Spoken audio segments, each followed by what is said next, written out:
ધર્મના. દગ્ધે બીજે યથાત્યંતમ પ્રાદુર્ભવતિ નાંકુરઃ કર્મ બીજે તથા દગ્ધે ન ભવતિ ભવાંકુરઃ. બીજ બળી જાય પછી લાખ ઉપાય કરો, એમાંથી અંકુર ન પ્રગટે. બીજને તમે મૂકી રાખ્યું હોય કોઠારમાં, અને એ કોઠારમાંથી કાઢેલું બીજ, કોઠીમાંથી લીધેલું બીજ, એને પણ જો તમે માટીમાં દાટો, પાણી આપો, યોગ્ય માવજત કરો, તો એમાંથી અંકુર ઉગે. પણ જો એ બીજને બાળી નાખ્યું હોય તો અંકુર ક્યારેય ન ઉગે. એ જ રીતે કર્મના બીજને બાળી નાખો તો આ સંસારરૂપી અંકુર એ બીજમાંથી ક્યારેય જાગવાનો નથી, ફૂટવાનો નથી. પ્રશ્ન એ છે કે કર્મોનું બીજ કયું? જો હું એમ કહેતો હોઉં કે કર્મના બીજને બાળી નાખું તો સંસાર નહીં ઉગે, તો કર્મોનું બીજ કોણ છે? જ્ઞાની ભગવંતો ફરમાવે છે કે કર્મોનું બીજ છે આપણી અંદર પડેલી પાપની વૃત્તિ. પાપ બાહ્ય સ્તરે થાય એ પ્રવૃત્તિ કહેવાશે, પણ એ પાપ કરવાનો લગાવ જે અંદર પડ્યો છે એ પાપની વૃત્તિ છે. બહુ ઓછા પાપ આપણે જીવનમાં કરતા હોઈએ છીએ, અને છતાં પણ પાપની વૃત્તિ અંદર એટલી પડી છે કે મારો પક્ષપાત પાપનો છે. પ્રભુએ ભગવતી સૂત્રમાં ફરમાવ્યું કે એક વ્યક્તિના કરણ અને કરાવણ એના જે પાપ હોય છે એ અનુમોદનાના પાપની સામે અનંતમાં ભાગ્ય હોય છે, અસંખ્યાતમાં ભાગ્ય હોય છે. એક નાનકડું અંશ. કારણ શું છે? કરું છું બહુ જ ઓછું, પણ અનુમોદના મારી બધે જ ચાલુ છે. એક વસ્તુ પૂછવી છે, તમે ક્યાંક ઊભા હો અને બાજુમાં એક પોસ્ટર લાગ્યું હોય કે મર્સિડીઝ ગાડીનું નવું મોડલ આવ્યું છે, એમાં કઈ કઈ સગવડો છે, કેટલા રસથી એ વાંચી લો છો? ખાલી મને કહેજો. જિંદગીભર મર્સિડીઝમાં બેસવું નથી, લેવાની નથી. એક ઉદાહરણના રૂપમાં કહું છું કે જે પાપ આપણે કરવાના પણ નથી હોતા એ પાપની વાત વાંચવા મળે ને તો પણ રસ પડે છે. જે ગામ જવું નહીં, એનું નામ પૂછવું નહીં, એવી જે કહેવત હતી એ કહેવત આપણા જીવનમાં તો રહી જ નથી. જે વસ્તુ હું ખાવાનો નથી એની રેસીપી પણ વાંચું છું. જે ગાડીમાં હું બેસવાનો નથી એ ગાડીના વર્ણન પણ બહુ રસથી વાંચું છું. જ્યાં હું ક્યારે પણ ફરવા જવાનો નથી એ પ્રદેશના વર્ણન પણ મને ગમે છે. માત્ર પ્રકૃતિના સૌંદર્યની રીતે ગમતા હોય ને એ અલગ મુદ્દો થયો, પણ મને ત્યાં કેવી સગવડો છે, કેવું આ છે, કેવું આ છે, મારી ઇન્દ્રિયોને રસ પડે એવી ત્યાં કઈ કઈ બાબતો છે, હું બહુ ધ્યાનથી એની નોંધ લઉં છું. આ છે તમારી અંદર રહેલો પાપનો પક્ષપાત. આને જ જ્ઞાની ભગવંતો કહે છે પાપની વૃત્તિ. પ્રવૃત્તિના સ્તરે, કરણ અને કરાવણના સ્તરે પાપ ઘણા ઓછા છે. કોઈક શ્રીમંત માણસ 7 માળની હવેલીમાં રહેતો હોય, આપણે ક્યારેય હવેલીમાં રહેવા નથી જવાના, પણ એ હવેલીમાં કઈ કઈ સગવડ છે એ જો કોઈ વાત થતી હોય તો આપણને રસ પડે છે. આ રસ દેખાડે છે કે તમારી અંદર પાપનો પક્ષપાત છે, અને આ પાપનો પક્ષપાત, એ અનુમોદનાનું પાપ એટલું ભયંકર છે કે જે તમારા કરણ અને કરાવણ કરતાં અનંત ગણું વધારે છે. એક ગૃહસ્થ સતત આ અનુમોદનાના પાપને લીધે, આ પાપના પક્ષપાતને લીધે ભવચક્રમાં અટવાતો હોય છે. પર્યુષણ આવે છે તમારી આ પાપની વૃત્તિને ખલાસ કરી નાખવા માટે. પર્યુષણ આવે છે તમારી અંદર આ જે ભાવ મલ પડ્યો છે, હરિભદ્ર સુમનના શબ્દોમાં, એ ભાવ મલ કો, પાપનો પક્ષપાત કો, પાપની વૃત્તિ કો, જે પણ કહો, એને ખલાસ કરવા માટે આ પર્યુષણ છે. ગઈકાલે આપણે વાત કરી, પહેલું કર્તવ્ય અમારી પ્રવર્તન શેના માટે છે? સકલ જીવ સૃષ્ટિ સાથે હું મૈત્રી અનુભવી શકું. સર્વભૂતાત્મા ભાવ મારી અંદર લાવી શકું, આત્મૌપમ્ય રચી શકું, એના માટે પહેલું કર્તવ્ય આપ્યું. બીજું આપ્યું, સાધના માર્ગમાં સહજ રીતે મનુષ્યને બે વસ્તુ ફાવી છે. એક, જે પોતાનેથી આગળ નીકળી જાય છે એની ઈર્ષ્યા કરવાનું ફાવ્યું છે. પેલા પીઠ અને મહાપીઠ, બરાબર, એની ઈર્ષ્યા કરવાનું કારણ શું હતું? એ બંને ભણતા હતા અને એ પોતે જે જ્ઞાન માર્ગમાં હતા ત્યાં એમની જેટલી અનુમોદના થવી જોઈએ થતી હતી. અને બાહુ અને સુબાહુ વૈયાવચ્ચ કરે. ગુરુએ એક વખત એમની વૈયાવચની અનુમોદના કરી, સંઘમાં એની બહુ વ્યાપક છાપ ઊભી થઈ અને બધી જ જગ્યાએ બાહુ અને સુબાહુની વખાણ ચાલુ થઈ. એનાથી પીઠ અને મહાપીઠને ફરક શું પડે? કોઈ પડવો જોઈએ, અને છતાંય પડ્યો. તો મનુષ્યને ફાવ્યું છે સાધના માર્ગમાં કોઈ પોતાનાથી આગળ નીકળી જાય એની ઈર્ષ્યા કરવાનું, અને કોઈ પોતાનાથી પાછળ છે એના માટે હીનભાવ રાખવાનો. આ બે વસ્તુ ફાવ્યું છે. સાધર્મિક વાત્સલ્ય શીખવાડે છે કે તમારો હીનભાવ પણ તોડી નાખો, તમારી ઈર્ષ્યા પણ ખતમ કરી નાખો. તમારામાં એક જ વસ્તુ હોય, આ મારો સાધર્મિક છે, સાધના માર્ગમાં મારો સહયાત્રી છે, એ આગળ નીકળે એ પણ અનુમોદના, અને પાછળ પડે તો મારો હાથ લંબાવેલો છે કે ચલ ભાઈ પકડી લે. સાધર્મિક વાત્સલ્ય તમને શીખવાડે છે આ બે વસ્તુ. ઈર્ષ્યાને તોડી નાખો, હીનભાવને છોડી નાખો. પણ બીજું કર્તવ્ય થયું. ત્રીજું કર્તવ્ય આવે છે ક્ષમાપના, જેની વાત આપણે આવતીકાલે કરીશું, જે ક્લેશ મુક્તિનું કારણ છે. ચોથું છે અઠ્ઠમનું તપ. અઠ્ઠમનું તપ ખરેખર શેના માટે છે? આત્માની શુદ્ધિ. પણ આત્માની શુદ્ધિનો અર્થ શું કરવો? શબ્દો તો બોલી લીધા, આત્માની શુદ્ધિ, પણ એનો અર્થ શું? અર્થ થાય છે સેલ્ફ ક્લિનિંગ. ક્ષમાપના સેલ્ફ હિલિંગ છે અને આલોચના સેલ્ફ ક્લિનિંગ છે. હું મારી જાતે જ મારી જાતને ચોખ્ખી કરું છું. ક્ષમાપના રૂઝાવવાનું છે, હિલિંગ કાપવાની છે, અને આલોચના ક્લિનિંગ છે. મારી અંદર જે પાપનો લગાવ પડ્યો છે, પર્યુષણમાં મારે એ છોડવું છે. પર્યુષણમાં પાપ તો છોડી દેશો, મને ખબર છે, પાપ તો છોડી દેશો, પણ તમે ખરેખર આ બહારની દુનિયામાં પૂછી આવો. પર્યુષણ આવતા પહેલા ફેશન ડિઝાઇનર પાસે સૌથી વધારે કામ જૈનોના આવતા હોય છે. પૂછી આવજો. નાસ્તાની દુકાનો પર સૌથી વધારે ખરીદી જૈનોની થતી હોય છે. ફૂડ પાર્ટીથી વગેરે બધું કરી જે પણ તમે કહો જાત જાતનું, બધું જૈનોના નામ પર થતું હોય છે. હોટલ ઇન્ડસ્ટ્રીવાળા પર્યુષણની પહેલાંના 7 દિવસની, પર્યુષણની પાછળના દિવસો એને પોતાના પીક ગણતા હોય છે કે આમાં ખરેખર ધંધો વધારે મળશે. કેમ? તમે પાપથી બચી શકો છો 8 દિવસ, પણ પાપની વૃત્તિ ઘૂંટાઈ જાય છે, ખ્યાલ નથી આવતો.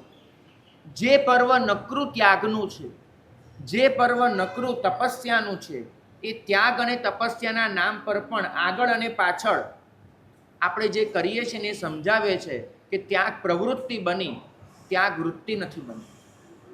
તપસ્યા પ્રવૃત્તિ હશે, તપસ્યા વૃત્તિ નથી. 8 દિવસ નથી ખાવાનું એનો મતલબ એ ન થાય કે પહેલાં ને પછી હું બધું જ કરી લઉં. નહીં, ત્યાગનો મહિમા હોય. હરિભદ્ર શ્રી મહારાજ ફરમાવે છે કે દેરાસરનું મુહૂર્ત, પ્રતિષ્ઠાનું મુહૂર્ત અને પ્રતિષ્ઠાની ખરેખર ઘડી આવે એની વચ્ચે રોજે રોજ શું થવું જોઈએ? તો કે ચડતે પરિણામ. મુહૂર્ત લીધું તે દિવસથી શરૂ કરી અને પ્રતિષ્ઠા થાય ત્યાં સુધી તમારો આત્મા પ્રભુ ભક્તિમાં સતત આગળ વધવો જોઈએ. તો એ જ રીતે પર્યુષણના સમાચાર આવે, અહીંયા જાહેરાત થાય કે પર્યુષણ આવી રહ્યા છે, અને વાસ્તવમાં પર્યુષણ આવે ત્યાં સુધી શું થવું જોઈએ? ત્યાગ વૃત્તિમાં વધારો. પણ એ નથી થતો કેમ કે અંદરથી પાપનો લગાવ પડ્યો છે. માટે પાપ નથી કરવાનું એ ગમે છે, પણ અત્યારે કરી લો, આ ભાવના આવીને ઊભી રહી જાય છે. વાસ્તવમાં પર્યુષણનો એક અર્થ કર્યો છે પરિ ઉપાસના. આત્માની નજીક જઈને રહેવાની ઘટના એ પર્યુષણ છે. ગઈકાલે આપણે એક અર્થ જોયો હતો કે સર્વ જીવો સાથે કેળવાતો મૈત્રી ભાવ એ પર્યુષણ છે. બીજો અર્થ આપ્યો છે જ્ઞાની ભગવંતોએ અઠ્ઠમ તપના સંદર્ભમાં કે આત્માની નજીક રહીને જઈને રહેવું એ પરી ઉપાસના છે. ભાગ્યશાળી હૈયું છે ને એ દુનિયાનું સૌથી કોમળ તત્વ છે અને આ જ હૈયું દુનિયાનું સૌથી કઠોર તત્વ પણ છે. એક હૈયું છે, અહીંયા બહાર જે બેનર લગાડ્યું છે, અહીંયા તમે જે જુઓ છો ભૈરવ શાહનું 9 લાખ કેદી હુમાયુએ પકડેલા 1635માં, અને આ એક 32-35 વર્ષનો શ્રાવક એના હૈયામાં વસી ગયો છે. કલવર બેઠો છે, કેદીઓ પકડાયા છે સૌરાષ્ટ્રમાં. 9 લાખને વેચવાના છે ખુરાસાન પ્રદેશ, એટલે આજની ઈરાન અને અફઘાનિસ્તાનની બોર્ડર, ત્યાં કેદીઓને વેચવાના છે. અલવરના શ્રાવકને શું નિસ્બત મને સમજાવજો. સૌરાષ્ટ્રના કેદીઓ એને ત્યાં વેચવાના શું નિસ્બત? અને છતાં પણ પોતાના જીવ પર આ માણસ રમી ગયો. વિજય દાનસુરી મહારાજ એમનો શ્રાવક જાતનું બલિદાન આપી 9 લાખમાંથી એક પણ જણને મરવા ન દીધો, 9 લાખને છોડાયેલા. કોઈ સ્પાય થ્રિલર કથાને પણ આંટી જાય એવી આની તાકાત હતી. તમને એ કથા દેખાડવાની છે, અહીંયા લખ્યું છે, વાંચી લેજો. પણ આ હૈયાની કોમળતા છે. જ્યારે ઘરેથી નીકળ્યો ત્યારે શ્રાવિકાઈને એક જ વસ્તુ પૂછ્યું કે તમને શું નિસ્બત છે આ કામ કરવા માટે? ભૈરવ શાહનો એક જ જવાબ હતો, કોઈક દુઃખી હોય તો મને ચેનની નીંદ નથી આવતી, કોઈ પીડામાં હોય તો મને ગળે કોળિયો ઉતરતો નથી. હા, અહીંયાની કોમળતા. અને એની સામે આ સૃષ્ટિમાં એવા કઠોર માણસો પણ પાક્યા છે. ફાંસી, મૃત્યુદંડ એના ઓર્ડર પર સહી કરે, બરાબર, એટલે મૃત્યુદંડ થાય. સ્ટાલિન જે રશિયાનો પ્રમુખ હતો એને પોતાના જીવનમાં ઓછામાં ઓછા 1 કરોડ લોકોના મૃત્યુદંડ પર સહી કરી. એના પોતાના આદેશથી 1 કરોડ લોકોને મૃત્યુદંડ આપવામાં આવેલા. 1 કરોડ. હિટલર 60 લાખ, સ્ટાલિન 1 કરોડ. મને તમને પૂછવું છે કે હૈયું કોમળ છે કે કઠોર છે? એક બાજુ એવું હૈયું છે જે બીજા માટે બલિદાન આપી દે છે, એક એવું હૈયું છે જે બીજાને કચડી નાખવામાં માને છે. ભાગ્યશાળી હૈયાને કોમળ બનાવવાનું આ પર્વ છે. મને ખ્યાલ છે સંસારની પરિસ્થિતિ એવી થઈ ગઈ છે કે આ સંસારમાં તમારી કોઈ પણ સારી વાત એને આઘાત આપવામાં આવે છે. તમારા સંસ્કારો એને વગોવવામાં આવે છે. તમે ભોળપણથી વર્તો તો તમને મૂરખ ગણવામાં આવે છે. તમે શાંતિથી વર્તો તો તમને નબળા અને બાયલા કહેવામાં આવે છે. તમે જતું કરો તો તમને બેવકૂફ ગણવામાં આવે છે. તમે ક્યાંય પોતાની વાત એને પકડી ન રાખો તો તમને નમાલા ગણવામાં આવે છે. તમને સાચું જ બોલતા ફાવે, જૂઠું બોલતા ન આવડે એ તમારી મૂર્ખામી ગણાય છે. અને તમે કોઈના પર ભરોસો મૂકી દો કે ભાઈ તું સાચો છે, તમારા ભરોસાને તોડી નાખવામાં આવે છે. પરિણામ એ આવે છે કે સહજ જે ગુણ સંપદા છે આ સંસારના આઘાતથી ધીમે ધીમે ધીમે ખલાસ થતી જાય છે.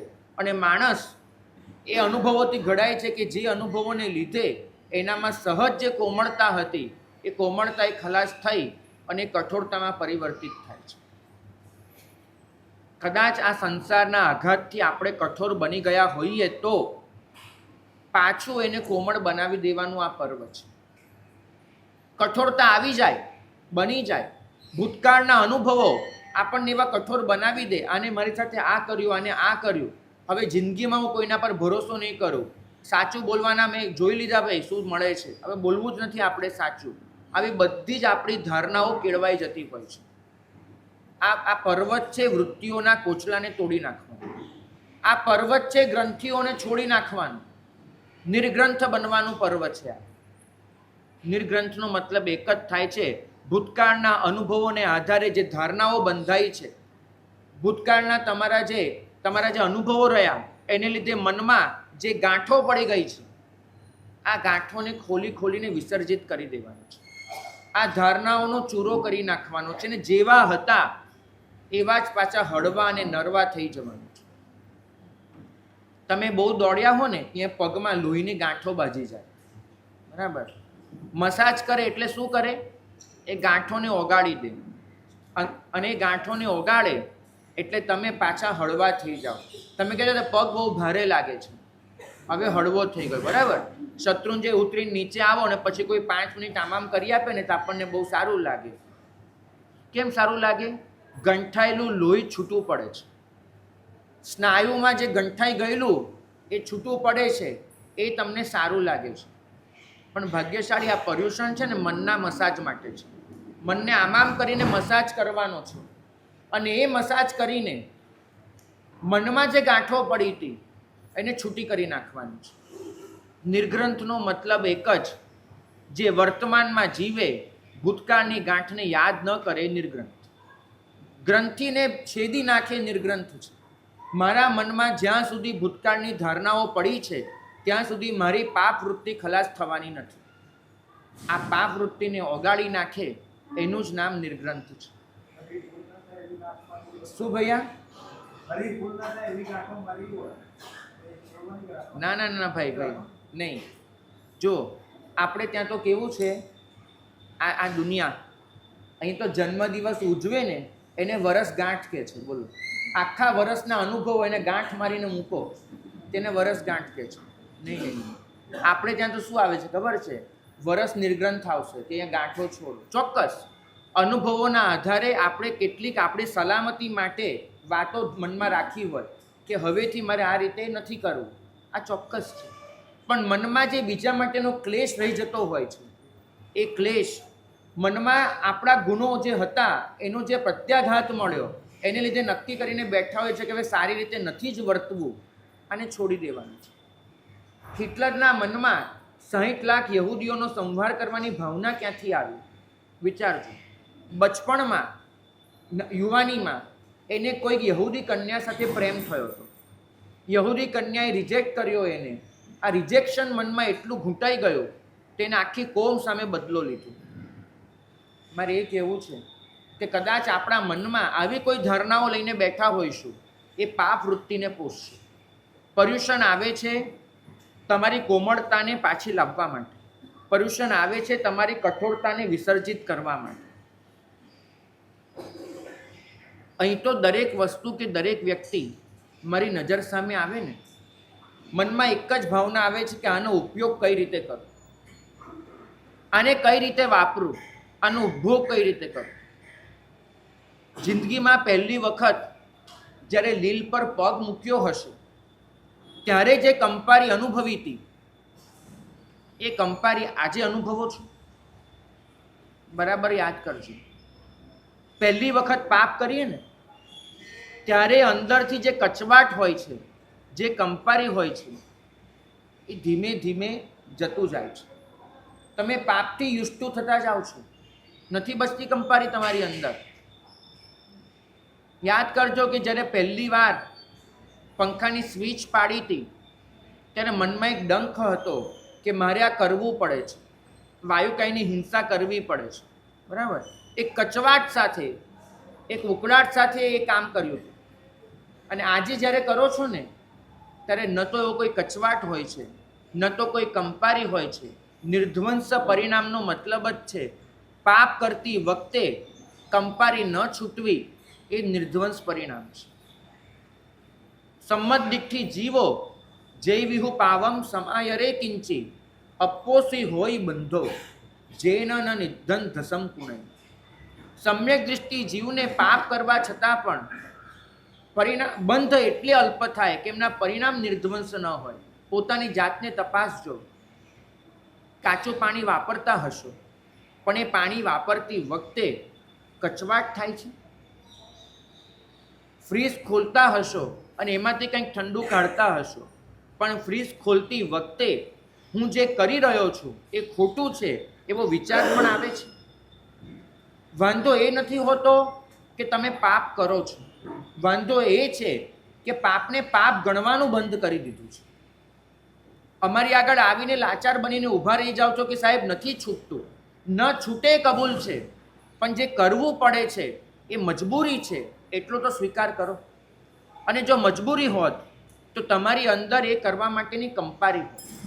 આજે આ કંપારી નથી બચી, અને તમારો અંતરાત્મા એ તમને રોકતો બંધ થઈ ગયો છે. ભવ્ય અને અભવ્ય જીવ વચ્ચે આટલો જ ફરક છે.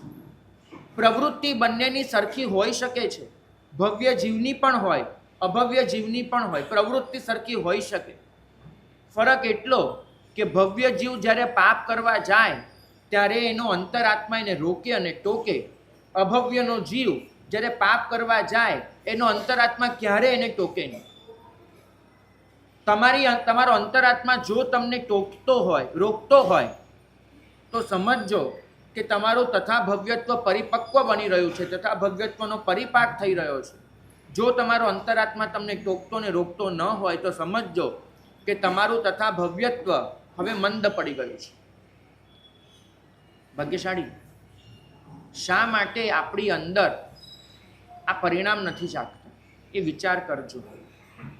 પર્યુષણ તમારી પાપ વૃત્તિને તો ખતમ કરી શકશે કે તમારી અંદર પાપની સંજ્ઞાને ઓળખવાની બુદ્ધિ બચી હશે.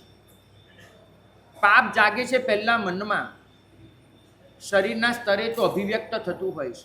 મનમાં જાગે ત્યાં જ એ પાપને પહેલા પરખી લો, ઓળખી લો. અહીં તો બીજાના પાપની નોંધ એટલી બધી લેવાય છે. તુકારામ એમના એક અભંગમાં લખ્યું છે કે બીજાનું તરબૂચ, બીજાનું આંબળું આપણી પાસે આવતા આવતા તરબૂચ થઈ જાય છે, અને આપણું તરબૂચ બીજા પાસે જતા જતા આંબળું થઈ જાય છે. હવે આનો અર્થ કદાચ નહીં સમજાતો હોય તો હું સમજાવું.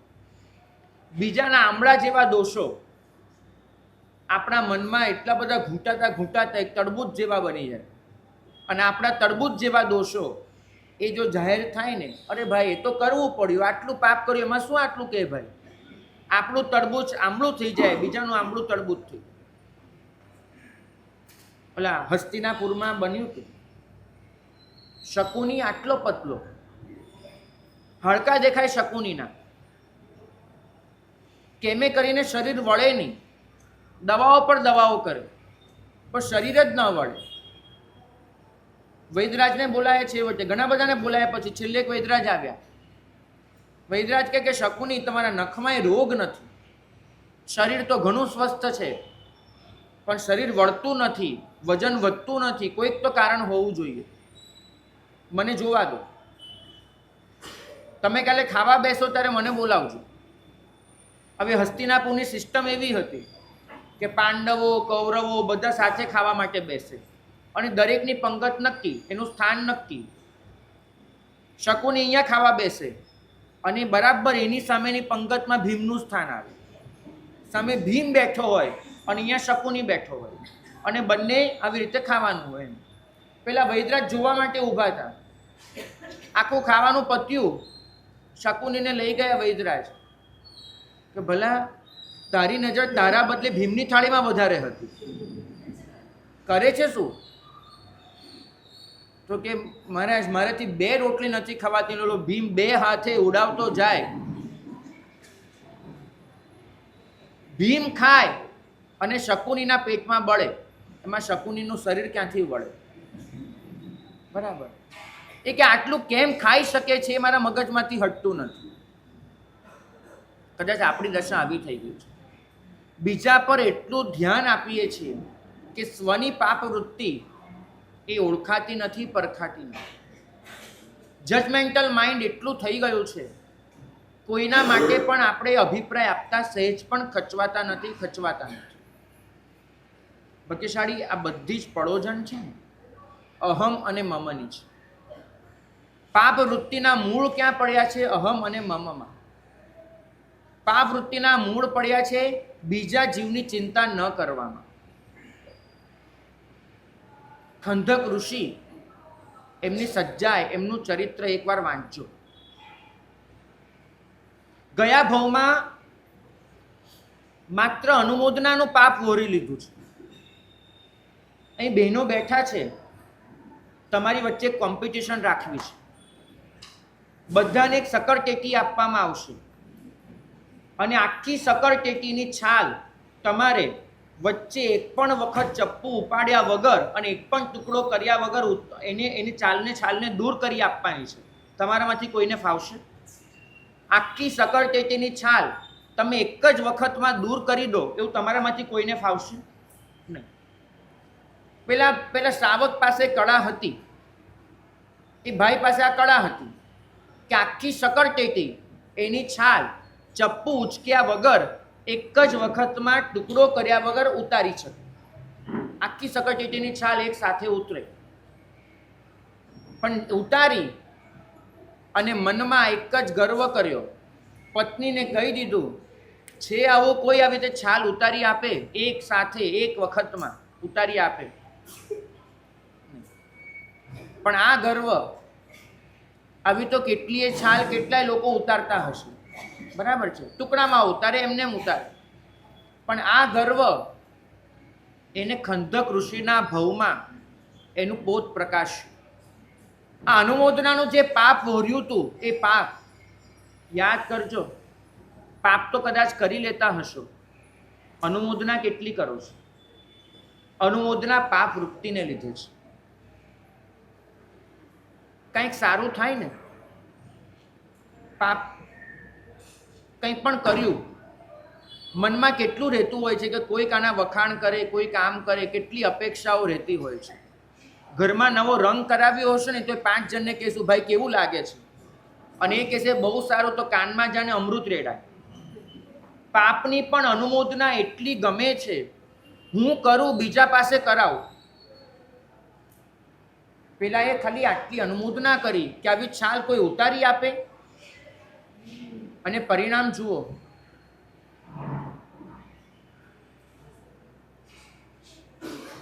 ખંધક ઋષિના ભવમાં છાલની જગ્યાએ ચામડી ઉતારવાની વેળ આવી. પણ હવે મજા આવે છે.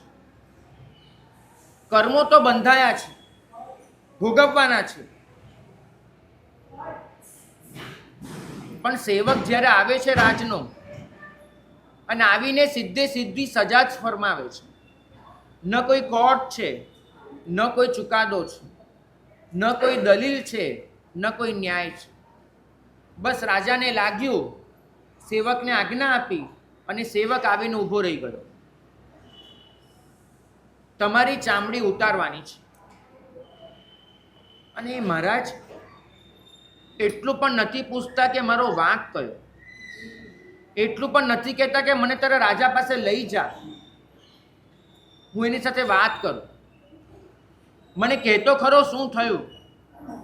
કદાચ એ સેવકના ચહેરા પર જે વિવશતા હતી ને, એને કીધું મહારાજને કે મહારાજ આ પાપ કરવા હું આવ્યો છું, પણ રાજાનું આ કામ નહીં કરું તો મારા આખા પરિવારને મારી નાખશે, માટે આવ્યો છું. સાહેબ લાચાર છું, બાકી આ પાપ કરતા મારો જીવ નથી ચાલતો. કદાચ એક ક્ષણે ખંધક ઋષિ ત્યાંથી ભાગી ગયા હોત તો પેલો સેવક પકડવાય નહોતો આવવાનો. કશું જ નહીં. જ્યાં છે ત્યાં પોતાના હાથમાં પાત્રા હતા ગોચરી બોરવાના, બહુ શાંતિથી એક બાજુ પૂંજી અને પાત્રા મૂકી દીધા. હાથમાં બીજી જે પણ ઉદ્ધી હતી, દાંડો હતો, કામડી હતી, બધું જ એક બાજુ ઉતારી અને મૂકી દીધું. સૃષ્ટિને કહી દીધું કે આ ભળે. શરીર પરના વસ્ત્રો પણ ઉતારી નાખ્યા અને બધું જ ઉતારી, બધું જ શાંતિથી મૂકી સ્વસ્થતાથી, અને પેલા ભાઈ આગળ ઊભા રહ્યા. તમે વિચાર કરજો, ભલભલા ભડવીરને ફાંસીના માછડે રડતા આ દુનિયાએ જોયેલા છે. ગમે તેવો બહાદુર થઈને ફરતો હોય, મૃત્યુ નજર સામે આવે ને, બધી જ બહાદુરી ક્યાંય જતી રહેતી હોય છે. અને એની સામે આ ખંધક ઋષિ, હવે જે મોત આવ્યું છે ને, એ મોત સામાન્ય મોત નથી. તમે એક મનુષ્યના દૃષ્ટિકોણથી જુઓ, અત્યંત રીબામણી ભરેલું મોત છે. ક્યારેક આટલો ઘસરકો પડે અને 1 સેન્ટીમીટર જેટલી ચામડી ઉતરડી જાય ને, તો મોઢામાંથી આમ ચિચિયારીઓના રૂપમાં તો લીધું, પણ એક ક્ષણે પણ એમને ચામડી ઉતારનારની ચિંતા છે. અષ્ટકજીમાં બહુ મહત્વનો પદાર્થ આપ્યો છે. ત્યાં કીધું છે કે કોઈ પરિસહક આપવા આવે, કોઈ ઉપસર્ગ કરવા આવે, એ વખતે જો ઉપસર્ગ અને પરિસહક સહન કરનારો જીવ મનમાં એમ વિચારે કે મારા તો કર્મ ખપ્યા, આ મારો ઉપકારી મારા કર્મ ખપ્યા, બસ અહીંથી જ એની વિચારધારા અટકી જાય, તો સમજવું કે એક ક્ષણે પણ સ્વાર્થ છે. જૈન શાસન આ વિચાર કરવાની છૂટ નથી આપતું કે મારા કર્મો ખપ્યા ને આ મારો ઉપકારી. નહીં, એક ક્ષણે પણ મનમાં એ વિચાર આવવો જોઈએ કે હું તો કર્મ ખપાવી લઈશ આના પરિસરને લીધે, પણ મારા નિમિત્તે તો આ જેવું કર્મ બાંધીને જાય છે. એનું શું? મારા કર્મો ખપ્યા, હું તો પરમ આનંદનો ભોગતા બની જઈશ, પણ જે પરિસહ આપે છે એ જીવ તો આ સંસારમાં ભટકી જશે. એનું શું? સ્વયં પ્રભુ વીરે પોતાના આંસુથી આ વાત દેખાડી. સંગમે જે કર્યું એ સહન કરી લેત ને તો એ વીર કહેવાય. બરાબર, આવા વીરો હોય છે. કોઈ ગમે તે કરે સહન કરી લે.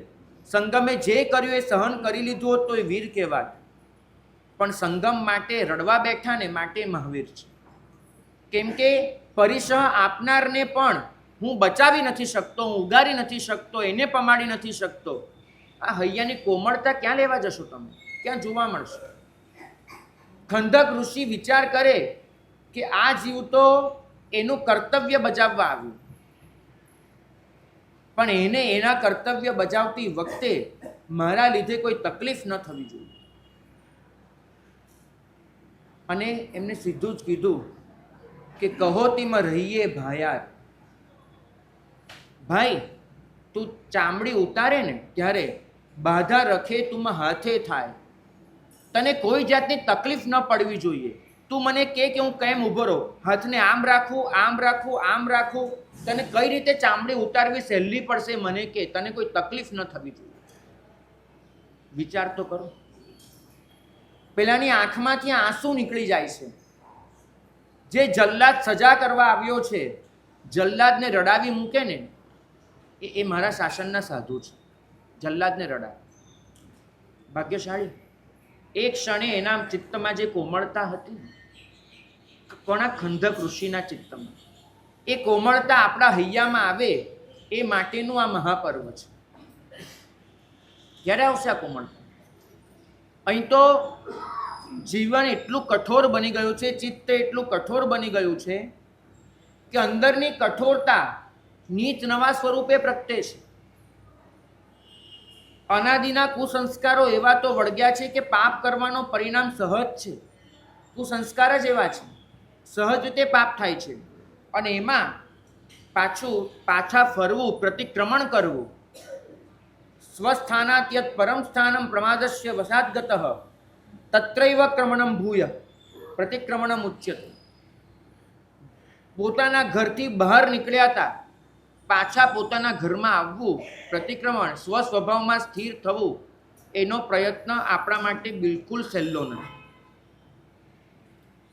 આજનો દિવસ આલોચનાનો છે. અઠ્ઠમ તો કરીશું, પણ અઠ્ઠમ આલોચનાના સ્વરૂપે કરવાનું છે. આ તપ આરાધનાનું તપ નથી, આલોચનાનું તપ છે. ખાસ યાદ રાખજો. ભૂતકાળને ભૂંસી નાખવો છે. આત્મામાં જે સંસ્કારો હતા એને દૂર કરવા છે. આખી સંસ્કારોની જ ગેમ છે. અને મારે સંસ્કારો પર વિજય મેળવવો છે. ઉપાધ્યાયજી ભગવંત ફરમાવે છે કે અમારું આ સર્વવીરતી જીવન, કે તમારું આ દેશવીરતી જીવન આખરે તો આલોચના છે. ભવાંતરમાં એટલા પાપો કરીને આવ્યા છે કે જે પાપની આપણને કોઈ તમાજ નથી, કોઈ ખબર જ નથી. ન તો એના પ્રાયશ્ચિત્ત લીધા, ન તો ગુરુ ભગવંત આગળ એ પાપનું પ્રકાશન કર્યું. આપણા એ બધા જ પાપ ધોવાઈ રહ્યા છે.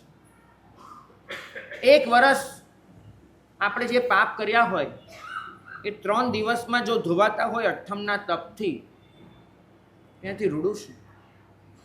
આ આલોચનાનું તપ છે, પણ તો ધોવાશે કે પાપ કરતી વખતે જે અશુભ ભાવ પેદા થયા હોય એના કરતાં બમણા શુભ ભાવથી જો એ પાપની માફી માંગવામાં આવે, એના કરતાં બમણા શુભ ભાવથી જો એ પાપની આલોચના કરવામાં આવે તો એ પાપ ધોવાશે. તીવ્ર શુભ ભાવ જો હશે તો પાપને બાળી નાખવાનું સહેજ પણ અઘરું નથી, પણ ભાવ છે એ તીવ્રતાથી પકડાવવો જોઈએ. અને એના માટેનું મુખ્ય કારણ એ છે જાતનું નિરીક્ષણ. આ 8 દિવસ આપણે સૌએ પોતાની જાતને તપાસવાની છે કે મારી અંદર છેલ્લા વર્ષમાં કઈ પાપ વૃત્તિ આવી, મારી અંદર કયા પાપ કરવાની વૃત્તિ જાગી, હું કયા કયા પ્રમાદને વશ બન્યો. જો મારે જન્મ મરણના ફેરામાંથી મુક્ત થવું હોય, જો મારે દોષોથી દૂર થવું હોય તો મારે એના પર ધ્યાન આપવું જ પડશે અને એ વૃત્તિ છે એને દૂર કરવી પડશે. ભાગ્યશાળી શુભ ભાવનું પાણી અને અઠ્ઠમ તપ જેવા પ્રાયશ્ચિતનો સાબુ, આ બે ભેગા મળશે ને તો એ ડાઘા દૂર થવાના છે. એકલા સાબુથી એ ડાઘા દૂર ન થાય, એકલા પાણીથી એ ડાઘા દૂર ન થાય. સાબુ પણ જોઈએ, પાણી પણ જોઈએ.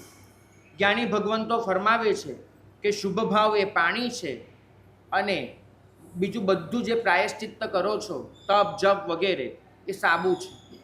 સાબુ અને પાણી બે ભેગા થાય ત્યારે ડાઘ દૂર થાય છે. પણ ક્યારે થાય? પાપ વૃત્તિનો વિનાશ ક્યારે થાય? કે જ્યારે તમારો એ સંકલ્પ હોય કે ભવિષ્યમાં એ પાપ નહીં જ કરું, અને જો કરવું પડે તો એ ભાવથી નહીં કરું. બેમાંથી એક વસ્તુ હોવી જોઈએ. કાં તો પાપનું પુનરાવર્તન ન થાય, કાં તો પાપ કરતી વખતે જે ભાવ હતા એ ભાવનું પુનરાવર્તન ન થાય. આપણે 4ની આલોચના કરવાની હોય છે. પડિસિદ્ધાણમ કરણે, કિચ્ચાણ મ કરણે પડિક્કમણમ, અસદ્દહણે અતઃ વિવરીય પરુવણાય. પ્રભુની આજ્ઞા મુજબ જે કરવાનું હતું એ ન કર્યું, આ પહેલું. જે નહોતું કરવાનું એ બધું જ કર્યું, બીજું. પ્રભુની આજ્ઞા પર અશ્રદ્ધા કરીએ, ત્રીજું.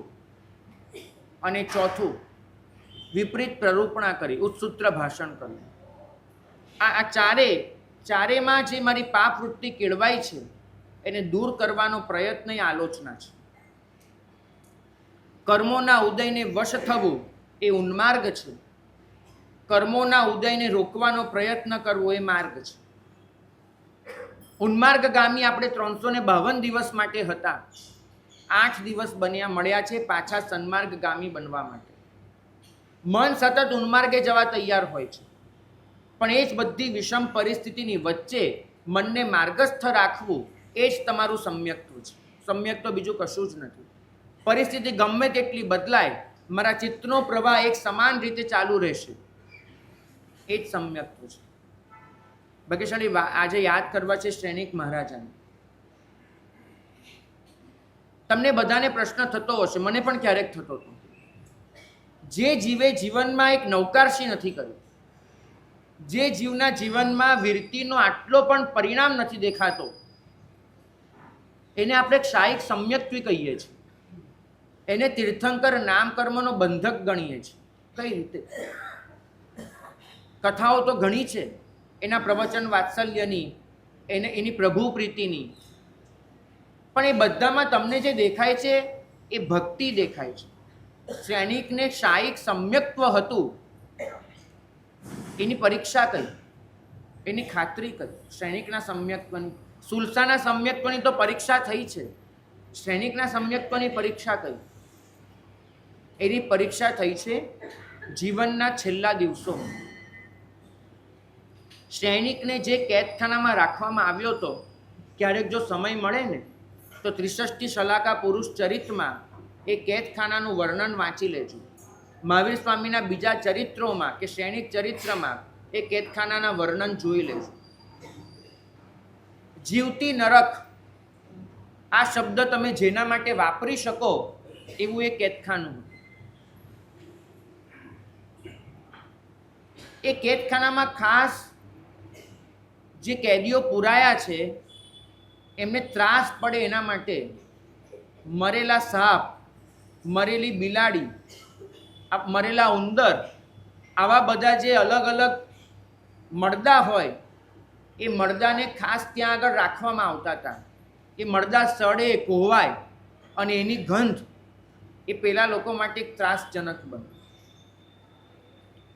એ કેદખાનામાં સર્વત્ર અંધારું, માંડ તમે હાથ જોઈ શકો એટલો પ્રકાશ. કેદખાનામાં સતત જીવાતોનો ઉપદ્રવ. એ કેદખાનામાં એક વસ્તુ એવી નહીં કે માણસને એક ક્ષણ માટે પણ સાતાનો અનુભવ થાય. એમાં પણ સૈનિકને આખો દિવસ કેવી રીતે રાખે? 2 હાથે પકડીને લટકાવીને રાખે, જમીન પર નહીં, લટકાવીને એને રાખવાના, 2 હાથ આમ ઊંચા. આટલા મચ્છર કરડે કે બીજું કંઈ પણ થાય, સૈનિકને ખંજવાળવાનું પણ સુખ નહીં. જો કદાચ સૈનિકની પીડાને સમજવી હોય ને તો આજે એક અભિગ્રહ કરો કે આવતીકાલે પાછા વ્યાખ્યાનમાં આવો ત્યાં સુધી હું એક પણ વખત શરીરને ખંજવાળીશ નહીં, ક્યાંય પણ ખંજવાળીશ નહીં. 24 કલાક તો શું, 1 કલાક બી નહીં પાડી શકું.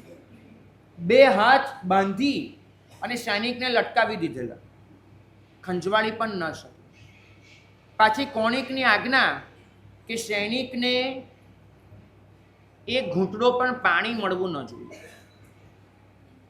એક દાણો પણ ખાવાનું ન મળવું જોઈએ. અને પાછો સૈનિક પીડા અનુભવે એના માટે રોજે આવવાનું, મીઠાનું પાણી પાયેલા, ચાબુક વીંઝવાના, અને ચાબુક કેટલા વાગ્યા એની ગણતરી પાછી સૈનિકે પોતે કરવાની. 1, 2, 3, 4 ગણતરીમાં ભૂલ પડી તો પાછી 1થી શરૂઆત થાય. એવા 100 ચાબુક. અને દરેક ચાબુકનો એક નિયમ કે ચાબુક જ્યાં પણ વાગે ત્યાંથી લોહીની ટીસ ઉઠવી જોઈએ, ચામડી છોલાવવી જોઈએ અને માંસ બહાર નીકળવું જોઈએ. આવા રોજના 100 ચાબુક લગાડવાના. કોણિક પોતાના હાથે લગાડે.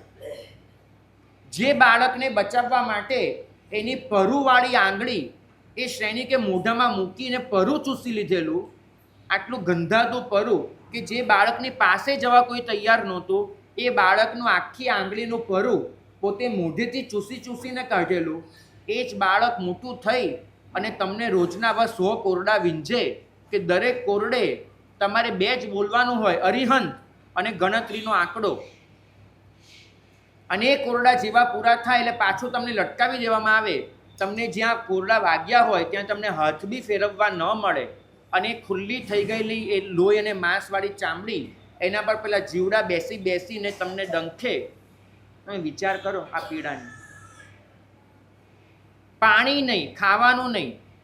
જેલના એ ખોળો પાથર્યો કોણિક આગળ કે બેટા તારા બાપ હશે, તું બાપ માને કે નહીં માને, મારા તો પતિ છે ને, અને તું મને માને છે. તારી માં તારે ખોળો પાથરે છે, તે મને કહેલું કે માં તને માંગે આપું.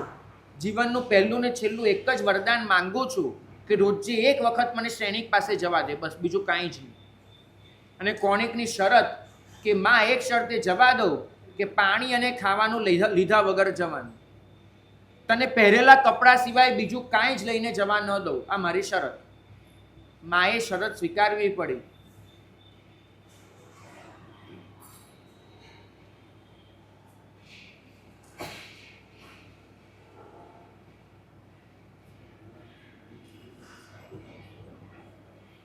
જેલના રોજે સ્નાન કરે, અહીંયા ઘૂંટણથી એ નીચે ઉતરે એટલો લાંબો કેશપાશ, સ્નાન કરે અને સ્નાન કર્યા પછી વાળ લૂછ્યા વગર કેદખાનામાં જાય. અને વાળ જે હોય એની વચ્ચે અડદનું બનાવેલું એક વડું, સૈનિકને તાકાત રહે એના માટે એક ઘન વાળ, એની વચ્ચે એક વડું સંતાડેલું હોય. કેદખાનામાં જાય આવી સામ્રાજ્ઞી મહારાણી તો પણ એની આખા શરીરની જડતી લેવાય કે કશું છે નહીં ને. પછી એને અંદર દાખલ કરવામાં આવે. એ 5-7 મિનિટ માટે સૈનિકને ઉપરથી ઉતારવામાં આવે. પેલા ચોકીદારો એટલો વખત પૂરતા હટી જાય, જેલના ઊભી રહે, સૈનિક જમીન પર બેસે માંડ, કેમ કે 24 કલાક આમ લટક્યા પછી જમીન પર પલાઠી મારીને બેસવું એ અઘરું પડે.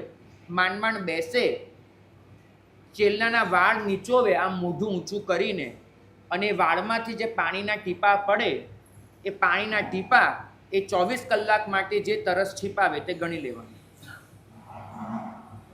એ વાળમાંથી જે ટપકા પડે નીચોવાય એ પાણી એ શ્રેણિકની તરસ અને પેલું જે વડું હોય એ વાળમાંથી કાઢી અને ચેલના આપે.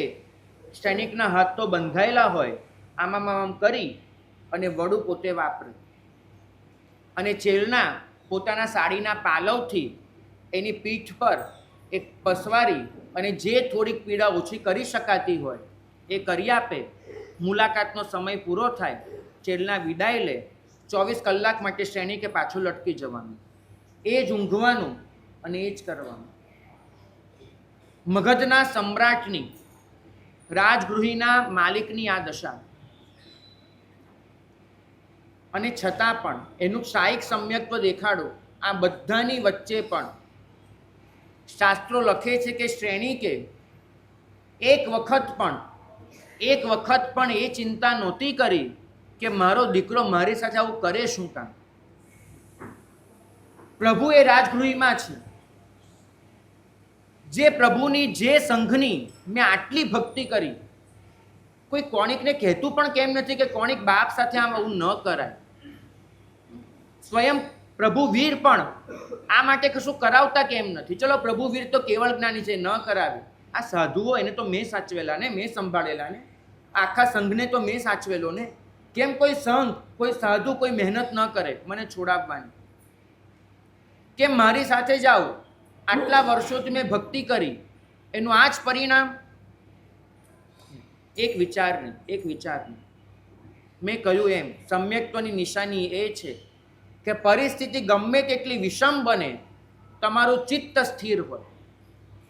પરિસ્થિતિ ગમે તેટલી બદલાય, કોઈ ગમે તે વર્તન કરે, પણ તમારા ચિત્તમાં પાપની લાગણી ન જાગે તો સમજવું કે સમ્યક્ત્વ હતું. શ્રેણિકના મનમાં એક ક્ષણે પણ કોઈ ગ્રંથિ નથી, ન કોણિક માટેની ન બીજી કોઈ પણ વ્યક્તિ માટેની.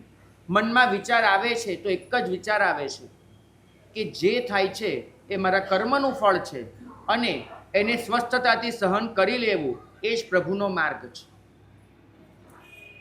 શ્રેણિક વિચારે છે કે આ ક્ષણે જો મને કોઈ છોડાવી લે અને હું એ વિચાર બી કરું કે મને કોઈ છોડાવે તો સમજવું કે હું પ્રભુનો ઉપદેશ પામ્યો જ નહોતો. જે કર્મ છે એને સ્વસ્થતાથી સહન કરવા અને સ્વીકારવા એ જ મારા પ્રભુનો ઉપદેશ છે. આવી ભયંકર વિષમ પરિસ્થિતિમાં પણ જેનું મન અવિચલ રહે ને, તો સમજવું કે સમ્યક્ત્વ પામેલો જીવ.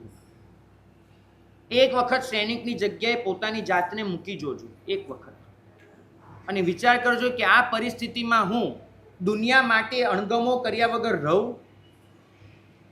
આ પરિસ્થિતિમાં પણ મને પીડા આપનાર માટે હું મનમાં ક્લેશ અને કશાય કર્યા વગર રહું. પ્રભુને પૂછ્યું હતું કે શ્રેણિકના મનમાં કોણિક માટે કયો ભાવ છે.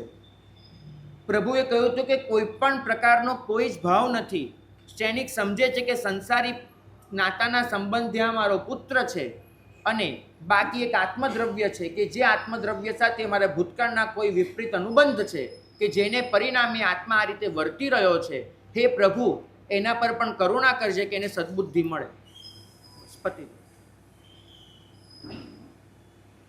કર્મોના ઉદયને રોકવાનો પ્રયત્ન એ જ તમારું સમ્યક્ત્વ છે.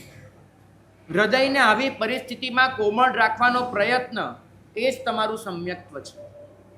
ગમે તેટલી વિપરીત પરિસ્થિતિમાં પણ મનમાં ક્લેશનો અભાવ એ સમ્યક્ત્વ છે.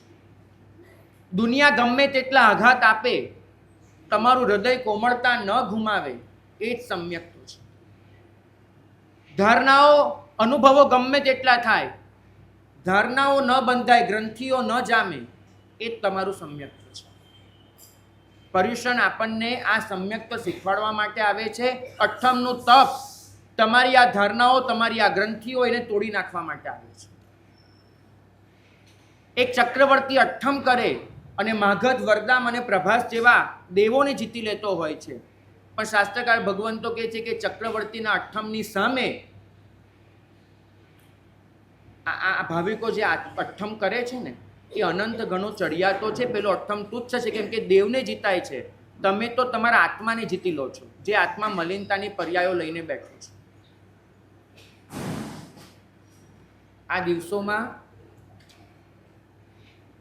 આપણે મન, વચન અને કાયા ત્રણેય યોગોથી જે અશુભ પ્રવૃત્તિ થઈ હોય એને આત્મશુદ્ધિના આશયથી ગુરુ ભગવંત આગળ રજૂ કરવાની છે અને એનું યોગ્ય પ્રાયશ્ચિત્ત લેવાનું છે. પ્રભુએ કેવા સુંદર આચારો દેખાડ્યા હતા, સર્વવીરતીના, દેશવીરતીના. આચારોનું પાલન તો નથી થતું સમજાય છે, પણ એની સામે અનુબંધો ઘૂંટાતા જાય છે, મૈત્રી ભાવ ઓછો થતો જાય છે, કર્મોનો ઉદય વધતો જાય છે, કુસંસ્કારોનું જોર પ્રબળ થતું જાય છે. આલોચના તમને એક તક આપે છે આ બધામાંથી છૂટી જવાની. આલોચના તમને તક આપે છે ભૂતકાળના તમારા કરેલા સંસ્કારોને તોડી નાખવાની. આલોચનાની વાત ચાલુ કરું એ પહેલા એક નાનકડી આલોચના સંબંધિત કથા કહેવી છે. આલોચના શું છે તમને સમજાવી શકું. એક નગરમાં એક સાધુ ભગવાન તેમના શિષ્ય સાથે પસાર થતા હોય છે અને જ્યાંથી પસાર જાય છે ત્યાં જુએ છે કે શૂળી પર ચોરને ચઢાવવામાં આવ્યો છે. તમને કદાચ ખબર હશે શૂળી એટલે શું. ન ખબર હોય તો કહું કે શૂળી એ ફાંસી કરતા અનેક ગણી વધારે ભયંકર પીડા આપનારી સજા છે. શૂળીમાં એ રીતે કરવામાં આવે કે અણીદાર થાંભલો હોય, એ જે અણી હોય એ એના પર બેસાડી દેવામાં આવે. બેસાડે એવી રીતે કે નીચે જે મળદ્વાર હોય ત્યાંથી એ શૂળી આખી અંદર જાય અને પેટ ચીરીને બહાર નીકળે. આવી રીતે બેસાડી દેવામાં આવે અને પછી 2.5-3 દિવસ સુધી પેલો માણસ ત્યાં જ તરફડી અને જીવ આપે. આંતરડા આખા બહાર નીકળી ગયા હોય શૂળી ભેગા, જઠરને બધા અવયવો બહાર આવી જાય અને શૂળી પર બેઠા બેઠા વગર પાણી, ઉપરથી તડકો હોય, આવતા જતા લોકો થૂંકતા હોય, પથરા મારતા હોય, જે કરતા હોય એ બધાની વચ્ચે 2.5-3 દિવસે તડપીને જીવ આપે. ગુરુ અને શિષ્ય ત્યાંથી નીકળી રહ્યા છે. શિષ્ય આ દૃશ્ય નજરે જુએ છે. ગુરુને પૂછે છે કે સાહેબ, આ પીડા, આ જીવે એવા તો કયા પાપ કર્યા હતા? ગુરુએ જવાબ આપ્યો કે એને ખરેખર આ ભૂમાં કોઈ ચોરી નથી કરી. બિચારો ખોટો સંડોવાઈ ગયો છે અંદર. તો કે સાહેબ ચોરી નથી કરી તો એમને એમ કેવી રીતે આ એને પીડા ભોગવવી પડે છે? તો આજથી 7 ભવ પહેલા એક ખેડૂતનો બાળક હતો. ક્યાંક રમવા માટે ગયા હતા એ લોકો, મેદાનમાં રમતા હશે અને રમતા રમતા એક ઢાલ્યું જીવડું, પેલું કાળાનું ઢાલ્યું જીવડું ફરતું હોય ને, એ લોકોએ જોયું. રમતમાં એ જીવડું હાથમાં લઈ લીધું અને હાથમાં લીધું તો બાજુમાં એક કાંટો પડ્યો તો કાંટો લઈને જીવડામાં પરોવી દીધું. એ કાંટો લઈને જે પરોવ્યો એના પરિણામે પેલું જીવડું પેલું છટપટ કરે, પગ ઊંચા નીચા કરે, તરફડિયા મારે. એ બધું જોઈને બધા બાળકોએ બહુ તાળીઓ પાડી અને જેને આ કર્યું તે બહુ ખુશ થયો કે મેં કેવું કર્યું, કેવી રમત કરી. એ બચ્ચાએ જે પાપ બાંધ્યું હતું એ પછીના 7 ભવ એનું આવી રીતે હથિયાર ભૂંકાઈને જ મૃત્યુ થયું છે. આ એનો 7મો ભવ છે, છેલ્લો ભવ છે. આ ભવમાં એ કર્મ પૂરું થશે. મહત્વનો પ્રશ્ન વિચારજો. આજે મને ખબર છે, પેલા મારા સાહેબે કીધું એટલે કે એને આ કામ કર્યું હતું માટે આ ફળ મળ્યું. એ ચોર તરીકે જેના સજા થઈ છે એ માણસ શું વિચારશે? એને તો ક્યારે ખબર જ નહીં પડે કે મને શેની સજા થઈ, શેની થઈ. વિનોબાજીએ બહુ સરસ લખ્યું છે કે આ કર્મનો સિદ્ધાંત સમજવો બહુ અટપટો છે. 16 વર્ષનું એક બાળક, યુવાન, 10માનો અભ્યાસ કરે પરીક્ષાનું વાંચવા બેઠો છું એક દિવસ ટેબલ લઈને. રાત્રે 11 વાગે પિતાજી અચાનક એના રૂમમાં આવ્યા અને રૂમમાં આવી કશું પણ પૂછ્યા કર્યા વગર સીધો એને જોરથી લાફો મારી દીધો. તો તમતમી ગયો. પિતાજી આ લાફો આટલો જોરથી શેનો? તો ભાન નથી પડતું? કાચનો ગ્લાસ તોડી નાખ્યો. પિતાજી મેં કયો ગ્લાસ તોડ્યો? ત્યારે જ તોડ્યો. તો બેઠો છું અહીંયા શાંતિથી. અરે તો અત્યારની કોણ વાત કરે છે? 3 વર્ષનો હતો ત્યારે તે કેવો ગ્લાસ તોડી નાખ્યો હતો? પણ પિતાજી હું 3 વર્ષનો હતો, મને તો યાદ બી નથી મેં ગ્લાસ તોડ્યાનું, અને તમે મને અત્યારે લાફો મારો છો? તો કે ત્યારે તું ના સમજ હતો, ત્યારે લાફો મારીને શું ફરક પડે? હવે તું સમજ નો થયો એટલે માર્યું. એક જીવડાના શરીરમાં પરોવાયેલો કાંટો એ 7 ભવની સૂળી બની જતો હોય તો એમાંથી છુટકારો ક્યાં આપો? આલોચના એક તક આપે છે તમને, એક વચલી તક છે કે કાંટો સૂળી બને પહેલા તમે એ પાપનું વિસર્જન કરી દો. તમારી અંદર જે સંસ્કાર પડ્યા હતા એ સંસ્કારને તમે ભૂંસી નાખો. આલોચના આ અર્થમાં તપ છે. પ્રાયશ્ચિત્ત તપમાં એનો સમાવેશ છે. તપનો મતલબ જ થાય છે કર્મોને તોડે એ તપ, સંસ્કારોને ભૂંસે એ તપ. એ જે પાપ વૃત્તિ હતી ને, શિષ્ય પૂછે છે કે સાહેબ એક કાંટો એ હવે સૂળી બની જાય? ગુરુએ જવાબ આપ્યો, કાંટો એ સૂળી નથી બની. એ કાંટો ભૂંકતી વખતે જે પાપ વૃત્તિ હતી ને એ પાપ વૃત્તિ આ સૂળી બની છે. આપણું શાસન આલોચનાનું શાસન છે, પ્રાયશ્ચિત્તનું શાસન છે. આ શાસન પશ્ચાતાપનું નથી.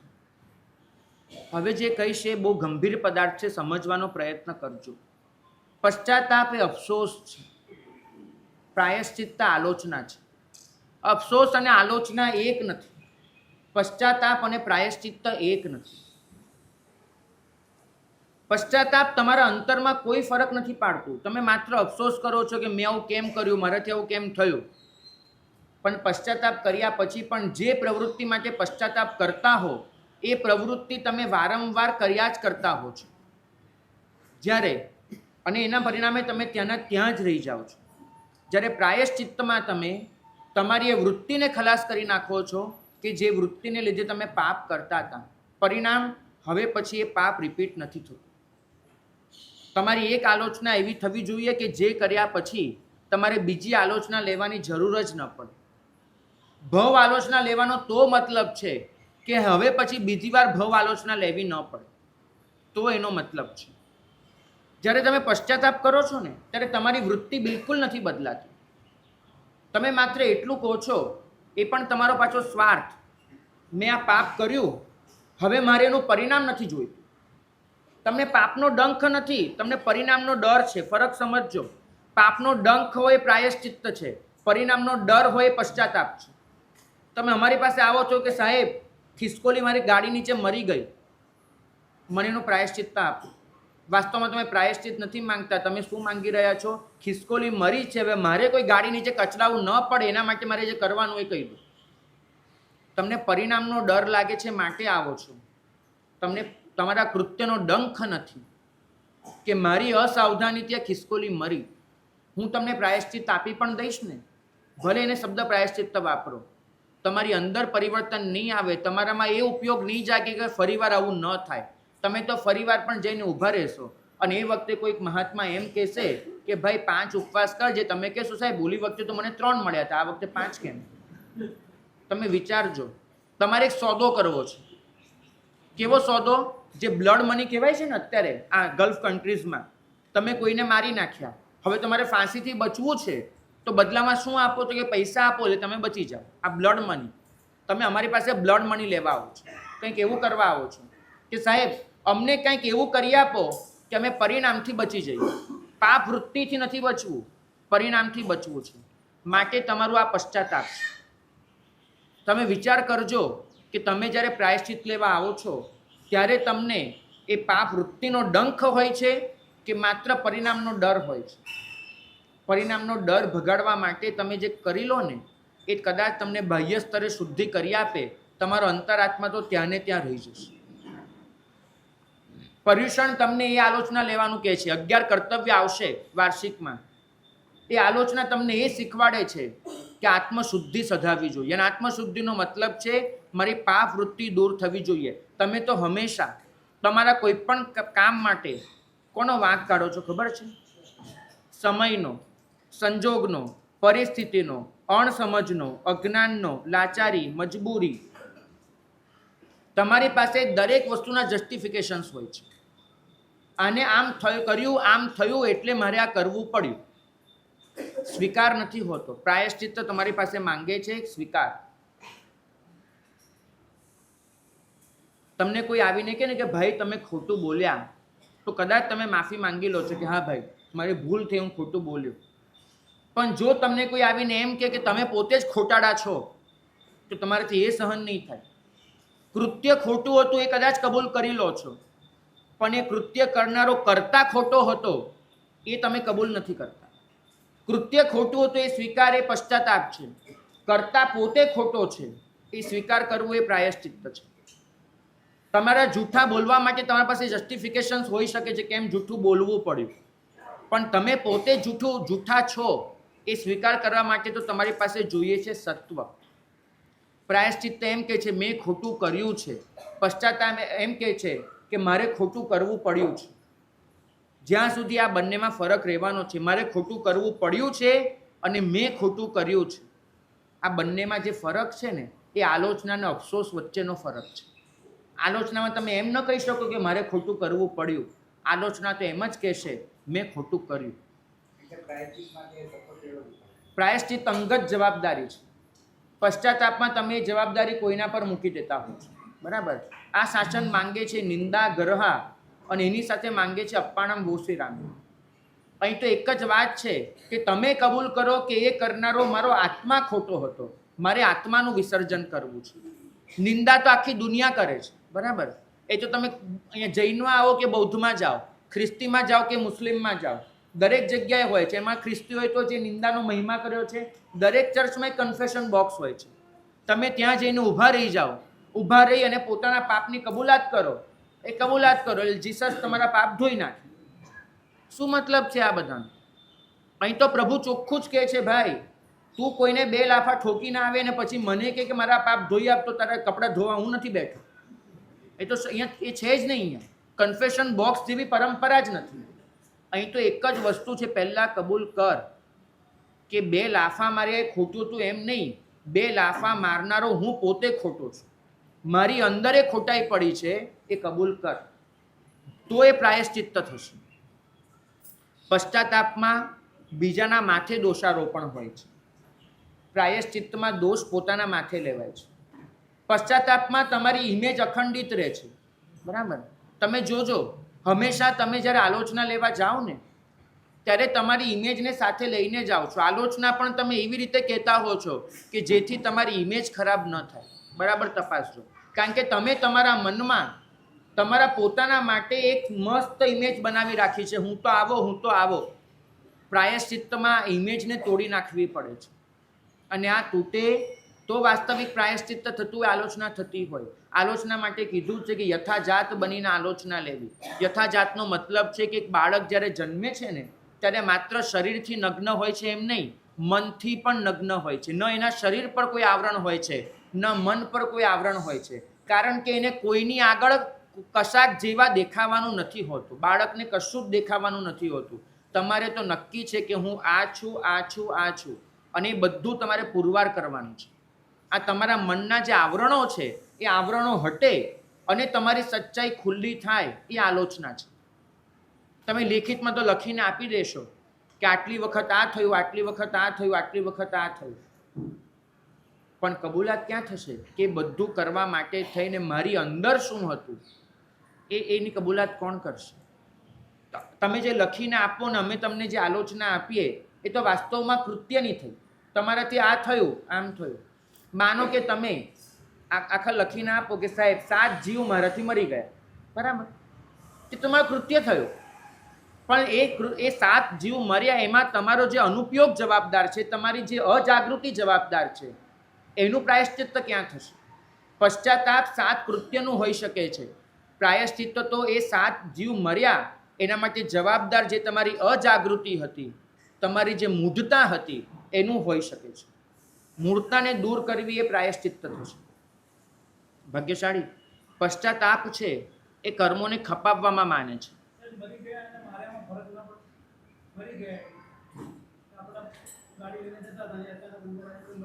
બિલકુલ બિલકુલ એ વસ્તુ કબૂલ કરું છું, પણ જે મરી જાય છે ને એમાં તમારો અનુપયોગ પણ કંઈક અંશે જવાબદાર છે. એ મારે સ્વીકારવું પડે કે હું અજાગૃત હતો માટે આ થયું. પશ્ચાતાપ કર્મોને ખપાવવામાં માને, પ્રાયશ્ચિત્ત ચિત્તની શુદ્ધિમાં માને. મારે માત્ર કર્મો નથી ખપાવવા, મારે ચિત્તને શુદ્ધ કરવું છે. પશ્ચાતાપ માત્ર કબૂલાત કરીને અટકી જાય છે કે શું થયું. પ્રાયશ્ચિત્ત ભૂતકાળમાંથી શીખવામાં માને છે. પશ્ચાતાપ માત્ર એટલું યાદ કરે છે કે મારો ભૂતકાળ આવો હતો, એમાંથી શીખતો નથી. પ્રાયશ્ચિત્ત એ શીખવામાં છે કે મારો ભૂતકાળ આ હતો, મારે ભૂતકાળને બદલવો છે. સાંસારિક રીતે મનુષ્ય ભૂતકાળના અનુભવમાંથી ઘણું શીખે છે, આધ્યાત્મિક રીતે કશું જ નથી શીખતો. પશ્ચાતાપ તમારો ભૂતકાળ માત્ર યાદ કરાવે છે. પ્રાયશ્ચિત્ત એ ભૂતકાળમાંથી તમને બદલવાની પ્રેરણા આપે છે. ક્ષમા માંગીએ, મિચ્છામી દુક્કડમ દઈએ અને પછી પણ એ પાપ ફરીવાર કરીએ એને એ રીતે તો સમજવું કે પશ્ચાતાપ હતો, પ્રાયશ્ચિત્ત નહોતું. પ્રાયશ્ચિત્ત તો તમને એવા બદલી નાખે કે તમે એ કામ ફરીવાર કરી જ ન શકો. ભાગ્યશાળી આપણે તો જ્યારે પાપની કબૂલાત કરીએ ને તો પણ આપણા મનમાં કેવું હોય છે,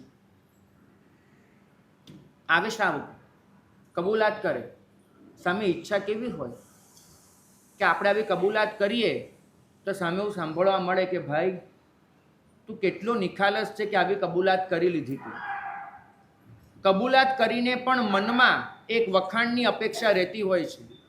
કબૂલાત કરીને પણ મનમાં હું ઊંચો છું એ ભાવ રહેતો હોય છે. મનમાં એ વખતે એમ થાય છે કે દુનિયામાં કોણે આવી કબૂલાત કરી છે, બીજા કોઈ કબૂલાત કરનારા, હું કરનારો છું. પશ્ચાતાપ કરીને પણ, આલોચના કરીને પણ તમે અહમભાવને પુષ્ટ કરો છો. તમને એમ થાય છે ને એક લક્ષ્મણા સાધ્વીજી હતા, એનામાં ક્યાં સત્વ હતું, એને તો માયા કરી આલોચના કરવામાં, અને એક હું છું નિષ્કપટ ભાવે કહી દીધું કે આ મેં પાપ કર્યું છે. ભાગ્યશાળી અહમભાવ પોષાય તો સમજવું એ પશ્ચાતાપ હતો. પ્રાયશ્ચિત્ત તો એમ કહે છે કે પાણીથી એ પતલા બની જાઓ અને એ પતલા બનીને તમારી જાતને ખુલ્લી કરી દો. જ્યારે પ્રાયશ્ચિત્ત લેવા જઈએ ને, જ્યારે આલોચના આપવા જઈએ ને, ત્યારે સમજવાનું કે તમે ત્યાં નિરાવરણ થવા જઈ રહ્યા છો. ત્યાં તમને માત્ર જૂઠનું આવરણ નહીં, અહમભાવનું આવરણ પણ ન જ હોવું જોઈએ. જૂઠના આવરણને તો તોડી નાખશો, નિખાલસ થઈ જશો, પણ અહમભાવના આવરણનું શું? મેં આવી કબૂલાત કરી એનો જે અહમભાવ છે એનું શું? અહીં તો પ્રભુ કહે છે કે આત્મવિસર્જન કરવાનું છે. દુનિયાનું દરેક શાસ્ત્ર એ તમને એ શીખવે છે કે તમારે જે ખોટું કર્યું છે એની કબૂલાત કરી લો. પ્રભુ એ શીખવે છે કે ખોટું કરનારો જે આત્મા હતો એ આત્માને ચોખ્ખો કરી લો. પ્રાયશ્ચિત્તમાં પોતાની જાતની નિંદા હોય છે કે જેનો સ્વીકાર કરવો બહુ જ અઘરો છે, બહુ જ અઘરો. પશ્ચાતાપ કરવો હોય ને તો જરૂરી છે કે તમારી સામે કોઈ આલંબન હોય. તમે દેવ આગળ પશ્ચાતાપ કરો, ગુરુ આગળ કરો, કોઈને કોઈ આલંબન હોય. પ્રાયશ્ચિત્ત છે એ વાસ્તવમાં આલંબનની ગરજ નથી રાખતું. એ તો સતત એક મનનો પરિણામ ચાલે કે મારે મારી પાપ વૃત્તિને ઓગાળી નાખવી છે. તમે એક વસ્તુ સમજજો કે જ્યાં સુધી પાપ વૃત્તિ નહીં ઓગળે ને ત્યાં સુધી કદાચ તમે પાપને દૂર કરશો તો પણ ફરી એના એ પાપ રિપીટ થયા કરવાના. ફરી એક નહીં તો બીજી રીતે એ પાપ ઉગ્યા કરવાના. તમારે ધ્યાન આપવું પડશે કે અંદર એવું શું હતું કે મને આ પાપ કરવાનું મન થયું. એક ઉદાહરણથી સમજાવું.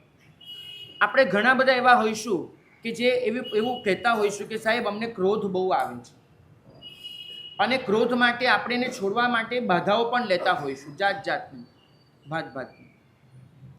પણ એ વિચારવાનો પ્રયત્ન નહીં કરીએ કે ક્રોધ આવે છે તો કેમ આવે છે, ક્યાંથી આવે છે, અંદર એવું શું પડ્યું છે કે જેના લીધે મને ક્રોધ આવે છે. તમે તપાસશો ને તો તમને દેખાશે કે તમારી અંદર એ માલિકી ભાવ પડ્યો છે કે જે માલિકી ભાવને સહેજ પણ ટચ થાય છે તો તમે ક્રોધમાં આવી જાઓ છો.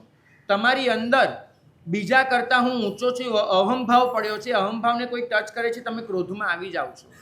તમારી અંદર એવી કોઈક ભાવના પડી છે કે મારી વાત બધા સ્વીકારે છે અને તમારી વાતનો સ્વીકાર નથી થતો, આ તમારી વૃત્તિ પર કાંઈક ટચ થાય છે, તમને ક્રોધ આવી જાય છે. તમે ક્રોધને દૂર કરવા ગમે તેટલો પ્રયત્ન કરશો, જ્યાં સુધી અંદરની એ વસ્તુઓ દૂર નહીં થાય ત્યાં સુધી તમે ક્રોધને દૂર ન કરી શકો. ભાગ્યશાળી સમિત શિખરની યાત્રા કરવા ગયા હો, બરાબર, 20-21 દિવસે ઘરે પાછા આવો અને ઘરનું બહારનું ખોલો અને અચાનક આમ તીવ્ર દુર્ગંધ આવે અને તમને સમજાઈ જાય કે ઘરમાં કોઈ ઉંદર મરી ગયો લાગે છે, આવી દુર્ગંધ આવે તો તમે બજારમાં જઈ અગરબત્તીનું પેકેટ લઈ આવો અને પછી દિવસ રાત અગરબત્તી કર્યા કરો, એનાથી દુર્ગંધ દૂર થાય ખરી? નહીં. તમે અગરબત્તી પર અગરબત્તી કરો પણ ઉંદરને જ્યાં સુધી બહાર ન ફેંકો ત્યાં સુધી દુર્ગંધ દૂર થાય ખરી? નથી. તમારે શું કરવું જોઈએ? સૌથી પહેલાં ઉંદરને દૂર કરવો પડે અને પછી અગરબત્તી પ્રગટાવવી પડે. પહેલાં દુર્ગંધના કારણને શોધી એને દૂર કરો અને પછી દુર્ગંધ જે બચી છે એને તમે સુગંધથી દૂર કરો. બરાબર, બે વસ્તુ કરવી પડે. તમે શું શીખ્યા છો?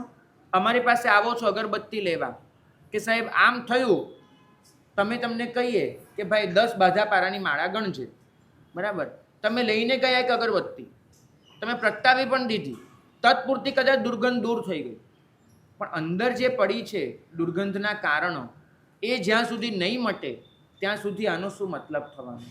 કંઈ નથી થવાનું. તમારે અંદરની એ વૃત્તિને ઓળખવી પડે. અફસોસ, પસ્તાવો, આ બધા પણ છે ને કદાચ તમારી અંદરના એક તમારા વ્યક્તિત્વના ભાગ બની ગયા છે, બરાબર. તમને રડી રડીને કેટલીક વખત એવું થાય છે કે કદાચ આનાથી હું સુધરી જઈશ, સારો થઈ જઈશ, અને તમે તો પાછા તમારા બાળકોને નથી છોડ્યા. એને ખરેખર પ્રભુના ગુણોની સ્તુતિ કરાવવાની હોય, પરમ તત્વની ઓળખાણ કરાવવાની હોય, આવું કંઈક શીખવાડવાનું હોય. તમે પેલા બાળકો શું જઈને ગાય? અર અર પ્રભુ પાપ મેં કર્યા, શું થશે હવે મારી દશા? હવે બચ્ચાને બિચારાને શું ખબર કે એની દશા શું ને પાપ શું? કાંઈ નહીં. રડી રડીને પાર નહીં આવે. તમારે અફસોસ અને પસ્તાવો એ કરી કરીને તમે તમારી છાપને ટકાવી રાખો છો. તમને કદાચ ખબર હશે કે પહેલાં આપણે ત્યાં જેનું સમ્યક્તામાં નામ લેવાય છે સત્યકી વિદ્યાધર, માફ કરજો કહેવું પડે છે, પણ એને ગમે એવી કોઈ પણ સ્ત્રીને એને છોડી નહોતી. પછી એ પરણેલી હોય, ન પરણેલી હોય, કુમારિકા હોય, યૌવનમાં હોય, કોઈ પણ હોય, એને છોડી નહોતી. દર વખતે કામ કરવાનું અને પછી રડવા બેસવાનું. દર વખતે કામ કરવાનું અને પછી અફસોસના આંસુ સારવાના. તમારી હાલત આવી તો નથી થઈ ગઈ ને?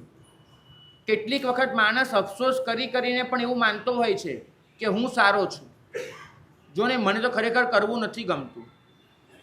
કદાચ આવી સ્થિતિ નથી થઈ ગઈ ને કે અફસોસ, પસ્તાવો એ પણ તમારી ઇમેજને ટકાવી રાખવામાં નિમિત્ત બની ગયું હોય અને ક્યાંક તમને એવું લાગે કે મારી ઇમેજ ખરડાયેલી છે તો બસ એટલું ખાલી તમે પૂરવા માટે થઈને પ્રાયશ્ચિત્ત લઈ લેતા હો. વાસ્તવમાં તમારી અંદર કોઈ પ્રાયશ્ચિત્ત થતું જ ન હોય. આવી સ્થિતિ તો તમારી નથી થઈ ગઈ ને? યાદ રાખજો, પશ્ચાતાપ કૃત્યનો હોય છે, પ્રાયશ્ચિત્ત સંસ્કારનો હોય છે. પશ્ચાતાપ પ્રવૃત્તિનો થાય છે, પ્રાયશ્ચિત્ત વૃત્તિનો થાય છે. પશ્ચાતાપ તમારા વર્તમાનને મલિનતાથી દૂર રાખે છે, પ્રાયશ્ચિત્ત તમારા ભૂતકાળને ભૂંસીને ચોખ્ખો કરે છે. તમે અમારી પાસે તમારી પ્રવૃત્તિના પ્રાયશ્ચિત્ત લેવા આવો છો, તમારી વૃત્તિના નહીં. તમે કર્મોથી બચવા માંગો છો, સંસ્કારથી નહીં. કર્મોથી ડર એટલે લાગે છે કે કર્મોનું દુષ્ટ પરિણામ આવી શકે છે, પણ તમને એ ડર નથી લાગતો કે સંસ્કાર મને દુષ્ટ કર્મો સુધી લઈ જાય છે. તમારે દૂર કરવાના છે તમારા મનના ઊંડામાં ઊંડા સ્તરે જઈને. તમારે અંદર જે સંસ્કારો પડ્યા છે એ સંસ્કારને તમારે દૂર કરવાના છે. ભાગ્યશાળી જ્યારે ભગવાને નંદીશનને ના પાડીને કે તું દીક્ષા ન લે, ત્યારે ભગવાન નંદીશેનના વર્તમાનને નથી જોતા, નંદીશેનની અંદર પડેલા સંસ્કારને જુએ છે. નંદીશેનને એમ કહેવામાં આવે કે મહારાજ અહીંયા તો ધર્મલાભ ન ખપે, અર્થલાભ ખપે. અર્થ હોય તો બોલો, આવું કહેવામાં આવે. એક ક્ષણે નંદીશેનને અંદર જે હલચલ મચી જાય છે, એક તણખલું આમ કરે છે અને સોના મોરનો વરસાદ વરસાવી દે છે. પ્રભુ એના તરફ ધ્યાન દોરે છે. નંદીશેન અપાત્ર છે દીક્ષા લેવા માટે એવું કહેવાનો ભાવ નથી, પણ જ્યાં સુધી આ વસ્તુ પડી છે કે કોઈનું આટલું પણ સહન ન કરી લેવું, ત્યાં સુધી નંદીશેન દીક્ષા તો ટકાવી નહીં શકે. આ નક્કી વસ્તુ છે. ભાગ્યશાળી આપણે જે ક્ષણે જાતને બદલવાની શરૂઆત કરીશું, એ ક્ષણે સાધનાની શરૂઆત થશે. તમે લોકોએ પર્યુષણનો અર્થ પ્રવૃત્તિ કરી દીધું છે. માફ કરજો, પણ પર્યુષણમાં આપણે જેટલા પણ વિચાર કરીએ છીએ, જેટલી પણ વાતો કરીએ છીએ, એ બધી જ પ્રવૃત્તિ સાપેક્ષ હોય છે. એક અત્યંત મલિન વાતો કરીએ છીએ, કોણ કયા કપડાં પહેરશે. 8 દિવસ પહેલાંથી નક્કી હોય, એક દિવસના કપડાં કબાટમાં ગોઠવાઈ જતા હોય. આ પહેલા દિવસના કપડાં બીજા દિવસના, ત્રીજા દિવસના એ ગોઠવાઈ જતા હોય. બરાબર છે. ખાવાનું નક્કી થઈ જતું હોય. 8 દિવસ લીલોતરી નથી ખાવાની, કઠોળ તો માથામાં ઠોકાતું હોય, એટલે એ પણ નક્કી થઈ જાય ક્યાંથી કયા રસ્તા નીકળશે. આ એક તરફની.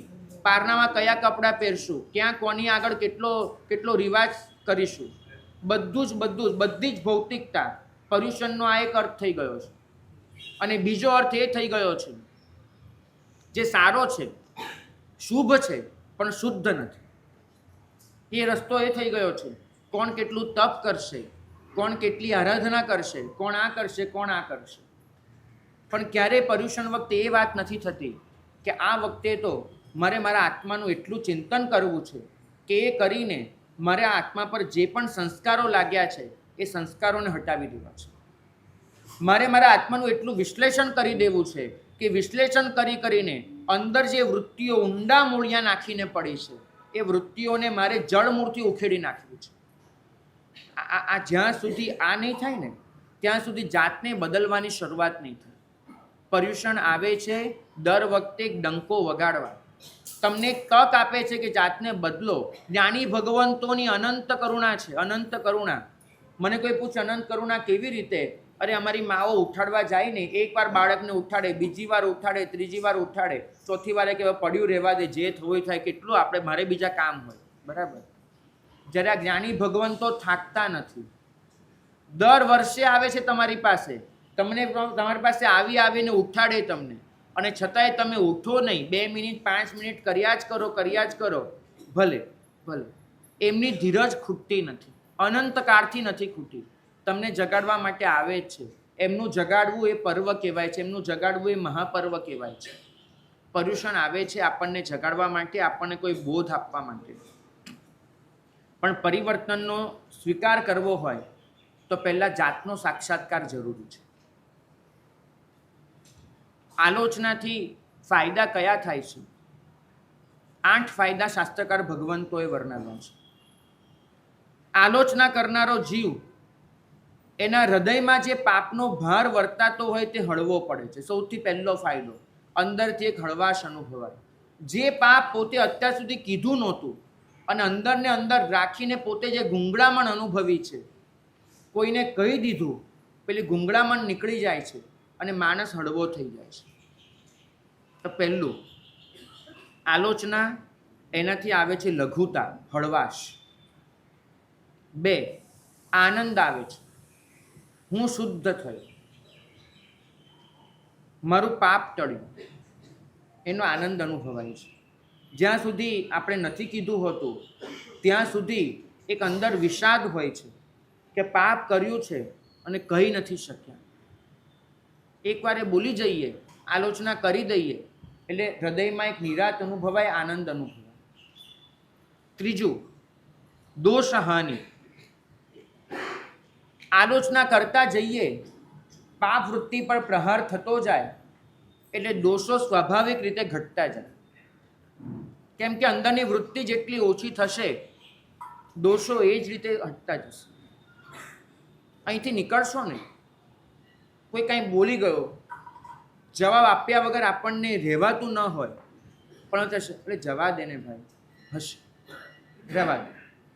આ જે દોષ હાનિ છે એ ત્રીજો ફાયદો છે. ચોથું, કપટ ઓછું થતું જાય છે, આર્જવ, રુજુતા આવે છે. કારણ કે જ્યાં છુપાવી રાખવાનું હોય છે ત્યાં તમારે 1000 વસ્તુ યાદ રાખવી પડે છે. જેને ખોટું બોલવું હોય એને બહુ જ યાદ રાખવું પડે કે આને મેં આ કીધું હતું ને આને મેં આ કીધું હતું. જેને સાચું જ બોલવાનું હોય એને મગજની સ્પેસ ઘણી ઓછી રોકાતી હોય. તો જે કપટ કરે છે એનામાં છુપાવવાની વૃત્તિ હોય છે. આલોચના તમારી એ વૃત્તિને નષ્ટ કરે છે. સરળતા આવે છે, સત્યનિષ્ઠા આવે છે. પાંચમો લાભ થાય છે શુદ્ધિ. આત્માની મલિનતા ઘટે છે અને પવિત્રતા વધે છે. છઠ્ઠો ફાયદો થાય છે દુષ્કરકરણ. દુક્કરમ કયમ, નિખાલસ ભાવે પાપની કબૂલાત કરવી એ ઘણું અઘરું છે. અનાદિકાળથી જીવ ભય અથવા લાલસા એનાથી પાપ કરતો આવ્યો છે ને પાપને છુપાવતો પણ આવ્યો છે. આ કબૂલાત કરી લેવી એ બહુ મોટું પરાક્રમ છે. તો આ દુષ્કરકરણ, આ પરાક્રમ કરવાનો લાભ મળે છે.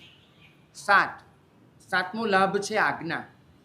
પ્રભુની અને ગુરુ ભગવંતની મંગલ અને કલ્યાણકારી આજ્ઞા માનવાનો લાભ થાય છે. અને આઠમું છે નિશલ્યતા, શલ્ય રહિત પણ. જ્યાં સુધી એ દોષ અંદર પડ્યો હોય ત્યાં સુધી એ ખૂંચ્યા કરે. જેમ પગમાં ફાંસ વાગી હોય અને પછી તમે ગમેલું સારું ખાઓ ને પણ મન ત્યાંનું ત્યાં જ રહે.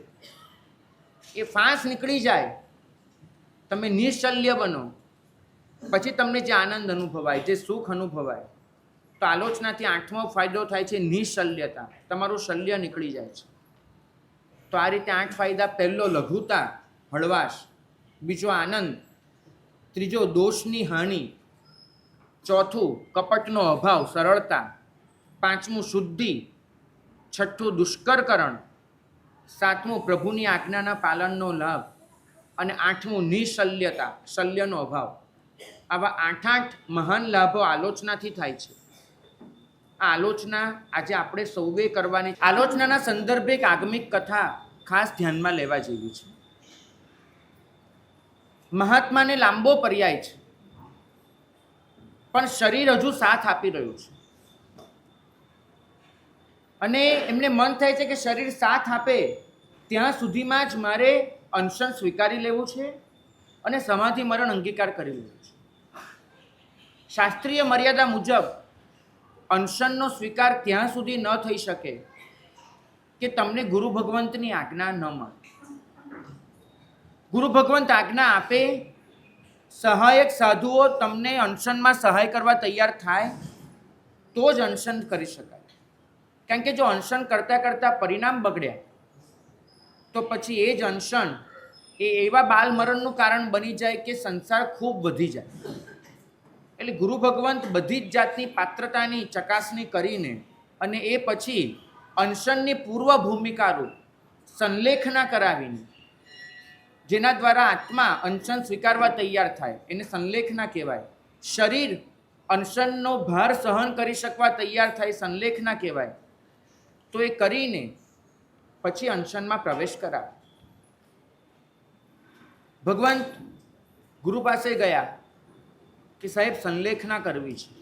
અને આવી મોટી આજ્ઞા લેવા જ્યારે કોઈ જાય, સંલેખના અને પછી અનશનની, ત્યારે બહુ બધા લોકો ભેગા થતા હોય. કેમ કે એક સામાન્ય દીક્ષાના મુહૂર્તમાં એ સંઘ આટલો ભેગો થતો હોય તો આ તો છે એક અનશનની વાત આવી ગઈ. તો સંઘ આખો ભેગો થયો છે અને એની વચ્ચે મહાત્માએ શુભ મુહૂર્ત ગ્રહણ કરીને પોતાની ઈચ્છાનું નિવેદન કર્યું કે મારે સંલેખના કરવી છે ને અનશન કરવું છે. સંલેખના કેટલી વર્ષની કરવાની એ ગુરુની આજ્ઞા પર નિર્ભર હોય. 1 વર્ષની પણ હોઈ શકે, એનાથી ઓછી હોઈ શકે ને 12 વર્ષની પણ હોઈ શકે. ગુરુએ મહાત્માને ફરમાવ્યું કે તમારી અનશન કરવાની ભાવનાનો સ્વીકાર કરું છું, પણ અનુજ્ઞા આપતા પહેલા સંલેખના મને કરાવવી જરૂરી લાગે છે, તો તમારે 12 વર્ષની સંલેખના કરવાની છે. 12 વર્ષની સંલેખના એટલે તમને ખ્યાલ આપું કે જેમાં વર્ષો સુધી માત્ર લુખો સૂકો આહાર હોય, વર્ષો સુધી માત્ર 1 કોળિયા 2 કોળિયા જેટલો આહાર હોય. આવ્યા અત્યંત વિચિત્ર પ્રકારના તપ કરી અને શરીરને એટલો કસ કાઢી નાખે. આનાથી 2 લાભ થાય. 1, શરીર ગમે તેવા તપથી ડરે નહીં, કેળવાયેલું હોય. અને 2, શરીર એટલું સુકાયેલું હોય કે અનશન સ્વીકાર્યા પછી બહુ ઝડપથી શરીર છે એ શાંત થઈ શકે. મહાત્માએ 12 વર્ષની સંલેખના કરી. શરીર તપથી આમે એટલું સુકાયેલું હતું, એમાં અનશન કર્યા પછી તો એ શરીર જાણે એમાં કશું બચ્યું જ નથી. અને 12 વર્ષે મહાત્મા જ્યારે ગુરુ પાસે રજા લેવા આવ્યા, આખા સંઘને એટલો ઉલ્લાસ છે. સેંકડો સાધુઓ એમની સાથે જોડાયા છે. સાધ્વીજી ભગવંતોનું તો જાણે ટોળું ભેગું થયું છે. બધાને એક જ છે કે મહાત્માને ગુરુ રજા આપે અને મહાત્મા અનશનમાં પ્રવેશ કરે એ ધન્ય ઘડીને આપણે સાક્ષી બનીએ. એને જે 12 વર્ષમાં નિર્મમતાથી તપ કર્યું છે, કાયાનું જે કાસળ કાઢી નાખ્યું છે, એની નોંધ આખા ભારતે લીધી છે. ગુરુ ભગવંત પાસે આવ્યા, આવીને માંગણી કરી કે સાહેબ અનશન. ચારે બાજુ બધી જ તૈયારી થઈ ગઈ છે અનશનની. સાથી સાધુઓ એમના માટે સંથારો, બીજા ઉપકરણો જે પણ કરવાના હોય બધી જ તૈયારી થઈ ગઈ છે. ઇવન ત્યાં સુધી કે નગરના રાજાએ અનશન સીજે ત્યારે જે મહોત્સવ કરવાનો હોય એની પણ ગોઠવણો કરી લીધી છે. ટૂંકમાં બધું જ તૈયાર છે. અને ગુરુ ભગવંત આગળ કેટલા દિવસોથી વાત ચાલે છે કે આવી રીતે અનશન મહાત્મા રજા લેવા આવશે, આવી રીતે આમ થશે તેમ થશે. ગુરુએ બધું શાંતિથી સાંભળ્યું છે, કર્યું છે. અને મહાત્માએ રજા માંગી. ગુરુએ બહુ શાંતિથી કીધું કે મહાત્મા 12 વર્ષની સંલેખના કરી એનો આદર કરું, પણ મને લાગે છે કે હજુ 12 વર્ષ કરવી જોઈએ. અનશન સ્વીકારતા પહેલા હજુ 12 વર્ષની સંલેખના કરવી જોઈએ. સોંપો પડી ગયો. સોંપો 12 વર્ષનું તપ કરીને કોઈ આવે છે. શાસ્ત્રો તો એમ કહે છે કે ગુરુને જો યોગ્ય લાગે તો 1 પણ દિવસની સંલેખના વગર અનશનમાં પ્રવેશ કરાવી શકે. લોકોએ મહાત્માની પરિણતિને જાણે, લોકોએ મહાત્માની તપ જપ આરાધનાને જાણે. બધાને એમ હતું કે જ્યારે પહેલી વાર અનશનની રજા માંગી હતી એમને એ દિવસે જ રજા મળી જવી જોઈતી હતી. એને બદલે 12 વર્ષની ઉત્કૃષ્ટ સંલેખના ગુરુએ કરાવી છે. અને હવે જ્યારે રજા લેવા આવ્યા ત્યારે ગુરુ એમ કે ફરી વાર, અને પણ 1 વર્ષ 2 વર્ષ નહીં, 12 વર્ષની સંલેખના ફરીથી. લોકો ધ્રુજી ગયા. એ મહાત્માએ તો કાંઈ ન કીધું, પણ એના સહવર્તી કેટલાય સાધુઓએ કીધું. એ ગુરુના પટ્ટ શિષ્ય પૂછ્યું કે સાહેબ આપને ખ્યાલ છે ને કે આ મહાત્મા આટલું ઈશારો કરી દીધો, 12 વર્ષની સંલેખના કરીને આવેલા છે. હા ભાગ્યશાળી, પણ મને લાગે છે કે એને હજુ 12 વર્ષની કરવી જોઈએ, એટલે કરાવું છે. પણ પેલા મહાત્મા એવા શૂરવીર છે, એવા આજ્ઞાપાલક છે, એવા સમર્પિત છે. એને કહી દીધું બધાને કે પ્રશ્ન ન હોય ગુરુની સામે, ન હોય, કરવાની એટલે કરવાની. ગયા પાછા. જે શરીર હવે 12 વર્ષ ખેંચશે કેવી રીતે એનો જ પ્રશ્ન હતો. એ શરીરથી એમને 12 વર્ષની પહેલા કરતા 4 ચાસની ચઢે એવી સંલેખના કરી. અને દેવગુરુની કૃપાથી 12 વર્ષ પૂરા થયા. જીવતા આવ્યા ગુરુ ભગવંત પાસે. આ વખતે તો રાજા મહારાજાઓ આ તે બધો જ એક ઠાઠ રચાયો છે, મહોત્સવ મંડાયો છે. અને ગુરુએ એટલી જ શાંતિથી કીધું કે ભાગ્યશાળી બીજા 12 વર્ષ મને જરૂરી લાગે છે. બીજા 12 વર્ષ. ચોવીસ વર્ષની સંલેખના ઉપર બીજા 12. આ વખતે મહાત્માના ચહેરા પર કરચલીઓ પડી થયું, પણ છતાંય એમને સ્વીકારી લીધું. ગુરુ કહે છે થવું જોઈએ. ગયા પાછા અને ત્રીજી વખત 12 વર્ષ પૂરા કર્યા. 36 વર્ષની સંલેખના ભારત વર્ષના ઇતિહાસમાં 36 વર્ષની સંલેખના કરી હોય એવા પહેલો દાખલો હતો. ન ભૂતો ન ભવિષ્યતિ. આવી સંલેખના તો કોણે કરી હશે 36 વર્ષની? કોઈ આવો દાખલો નહોતો સંઘ પાસે. અને હવે તો જ્યારે આવ્યા ને બધા, ત્યારે તો એક આખો માહોલ હતો. સ્વયં 36 વર્ષની સંલેખના જ એક એવું કારણ હતું લોકોને ઉત્સાહ પ્રેરવાનું. આવ્યા ત્યારે મહાત્મા તો સાવ આમ લબડી પડેલા, અને છતાંય તપનું તેજ છે, એક અંદરથી સત્વ છે. કોઈનો હાથ નથી પકડ્યો, આવ્યા ઠચુક પણ ચાલીને પોતે કોઈનો હાથ પકડ્યા વગર, અને ગુરુ પાસે આવીને નતમસ્તકે ઊભા રહે. સાહેબ અનશન. લોકો વિચાર કરે કે આના શરીરમાં હવે બાકી શું કે અનશન કરવા બેસશે 36 વર્ષના તપ પછી. ગુરુ કહે મહાત્મા બીજા 12 વર્ષ. અને એ મહાત્મા એને ત્યાંને ત્યાં પોતાની આંગળી આમ વાળી એટલે ત્યાં આંગળી આખી છૂટી થઈને હાથમાં આવી ગઈ.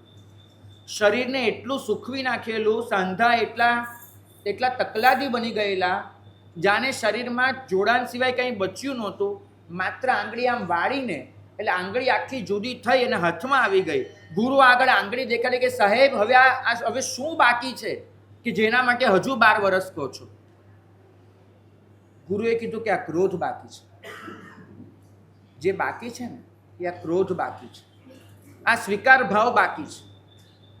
શરીર સૂકવી નાખ્યું છે, મન હજુ એનું એ જ રહ્યું છે. જો સંલેખના પૂરી થઈ હોત ને ભાઈ, સંલેખના શરીરની નથી હોતી, સંલેખના મનની હોય છે. લીખ એટલે છોલવું, સંલેખ એટલે વ્યવસ્થિત રીતે ફિનિશિંગ કરવું. શરીરનું ફિનિશિંગ થાય, વધારાની ચરબી, વધારાના ધાતુના વિકારો બધું શમી જાય, બધું વહ્યું જાય, અને શરીર એકદમ ચોખ્ખું ને નરવું થઈને ઊભું રહે. પણ ભાગ્યશાળી મનની અને આત્માની સંલેખના થાય ને, આત્મા એકદમ રુજુ પરિણામી બની જાય, સોફ્ટ બની જાય. આત્મામાં કોઈ વિકાર ન બચે, આત્માની સંલેખના થઈ. ભાગ્યશાળી શરીરની સંલેખના તો ખૂબ કરી, આત્માની ક્યારે કરશો? અને એ સંલેખના નહીં થાય ત્યાં સુધી અનશનમાં કેમ પ્રવેશ કરશો? આલોચના એ સંલેખનાનું જ એક નાનકડું અંગ છે. આપણે આલોચના કરી લઈએ, કદાચ આપણે ગુરુ પાસે જઈએ અને કોઈ ગુરુ આપણને કહે, એક વિચાર કરજો,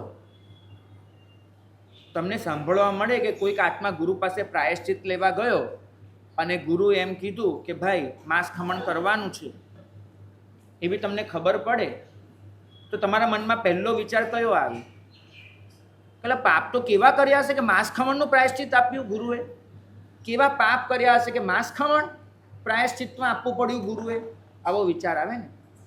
ઉપાધ્યાયજી મહારાજ કહે છે કે ભાઈ મારી અને તમારી દીક્ષા જ આખી આલોચનાની છે, ભગવાને આપેલું પ્રાયશ્ચિત છે. તો એક માંસ ખમણમાં વિચાર કરે કે કેવું પ્રાયશ્ચિત મળ્યું, અહીં તો આખું જિંદગી જ આપણી આલોચનાની છે, કેવા પાપ કરીને આવ્યા હશે. અને 12 વર્ષની 3 વખત કર્યા પછી પણ જો મનમાં આ બધું રહી જતું હોય, આપણી આલોચના મનના સ્તરે પહોંચવી જોઈશે. મન એવું થવું જોઈશે કે જેમાં ક્યાંય ખાંચો ખૂંચો ફાંસ બચે નહીં, એવું ફિનિશિંગ કરવું પડશે. આત્માને એટલો ચોખ્ખો અને સોફ્ટ બનાવવો પડશે કે પછી એમાં કાંઈ પણ થાય કોઈ વિચલન ન થાય.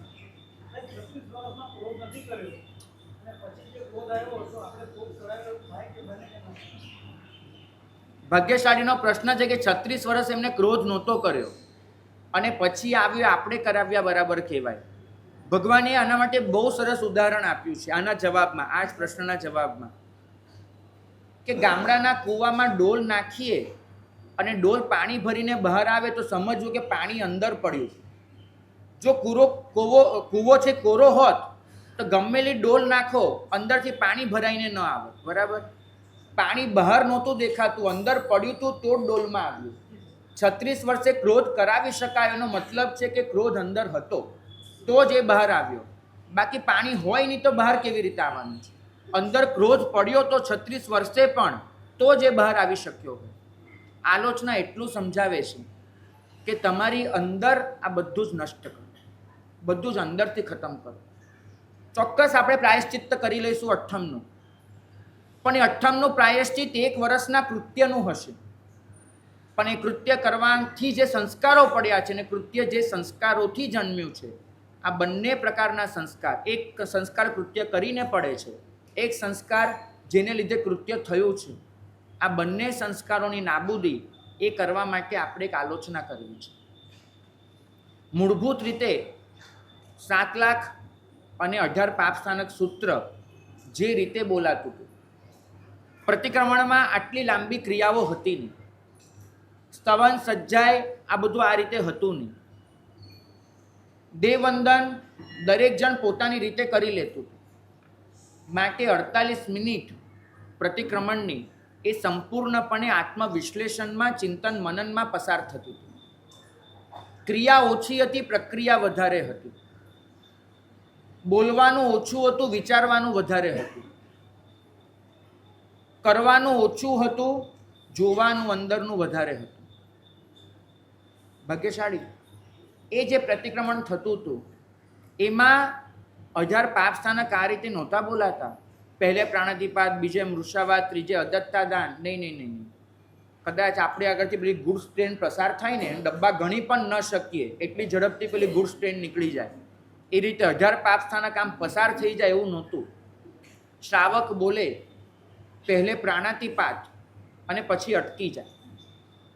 સૌ મળીને ચિંતન કરે કે આજના દિવસમાં, આજના આ પખવાડિયામાં કે ચોમાસામાં કે વરસમાં ક્યાં ક્યાં ખરેખર પ્રાણાતિપાત થયો, અને પછી મનોમન મંગાય મિચ્છામિ દુક્કડ, પછી આગળ બોલાય બીજે મૃષાવાત, અને પછી એના પર ચિંતન ચાલુ થાય. આ રીતે જ્યારે 18 પાપસ્થાનક પૂરા થાય ને ત્યારે 20-25 મિનિટ નીકળી. આ રીતે 18 પાપસ્થાનક બોલાતા હતા. સૂત્ર બોલાતું હતું એકવાર, પણ અંદર એટલું ઘૂંટાઈ જતું હતું કે અંદરથી બધું સાફ કરીને નીકળતું હતું.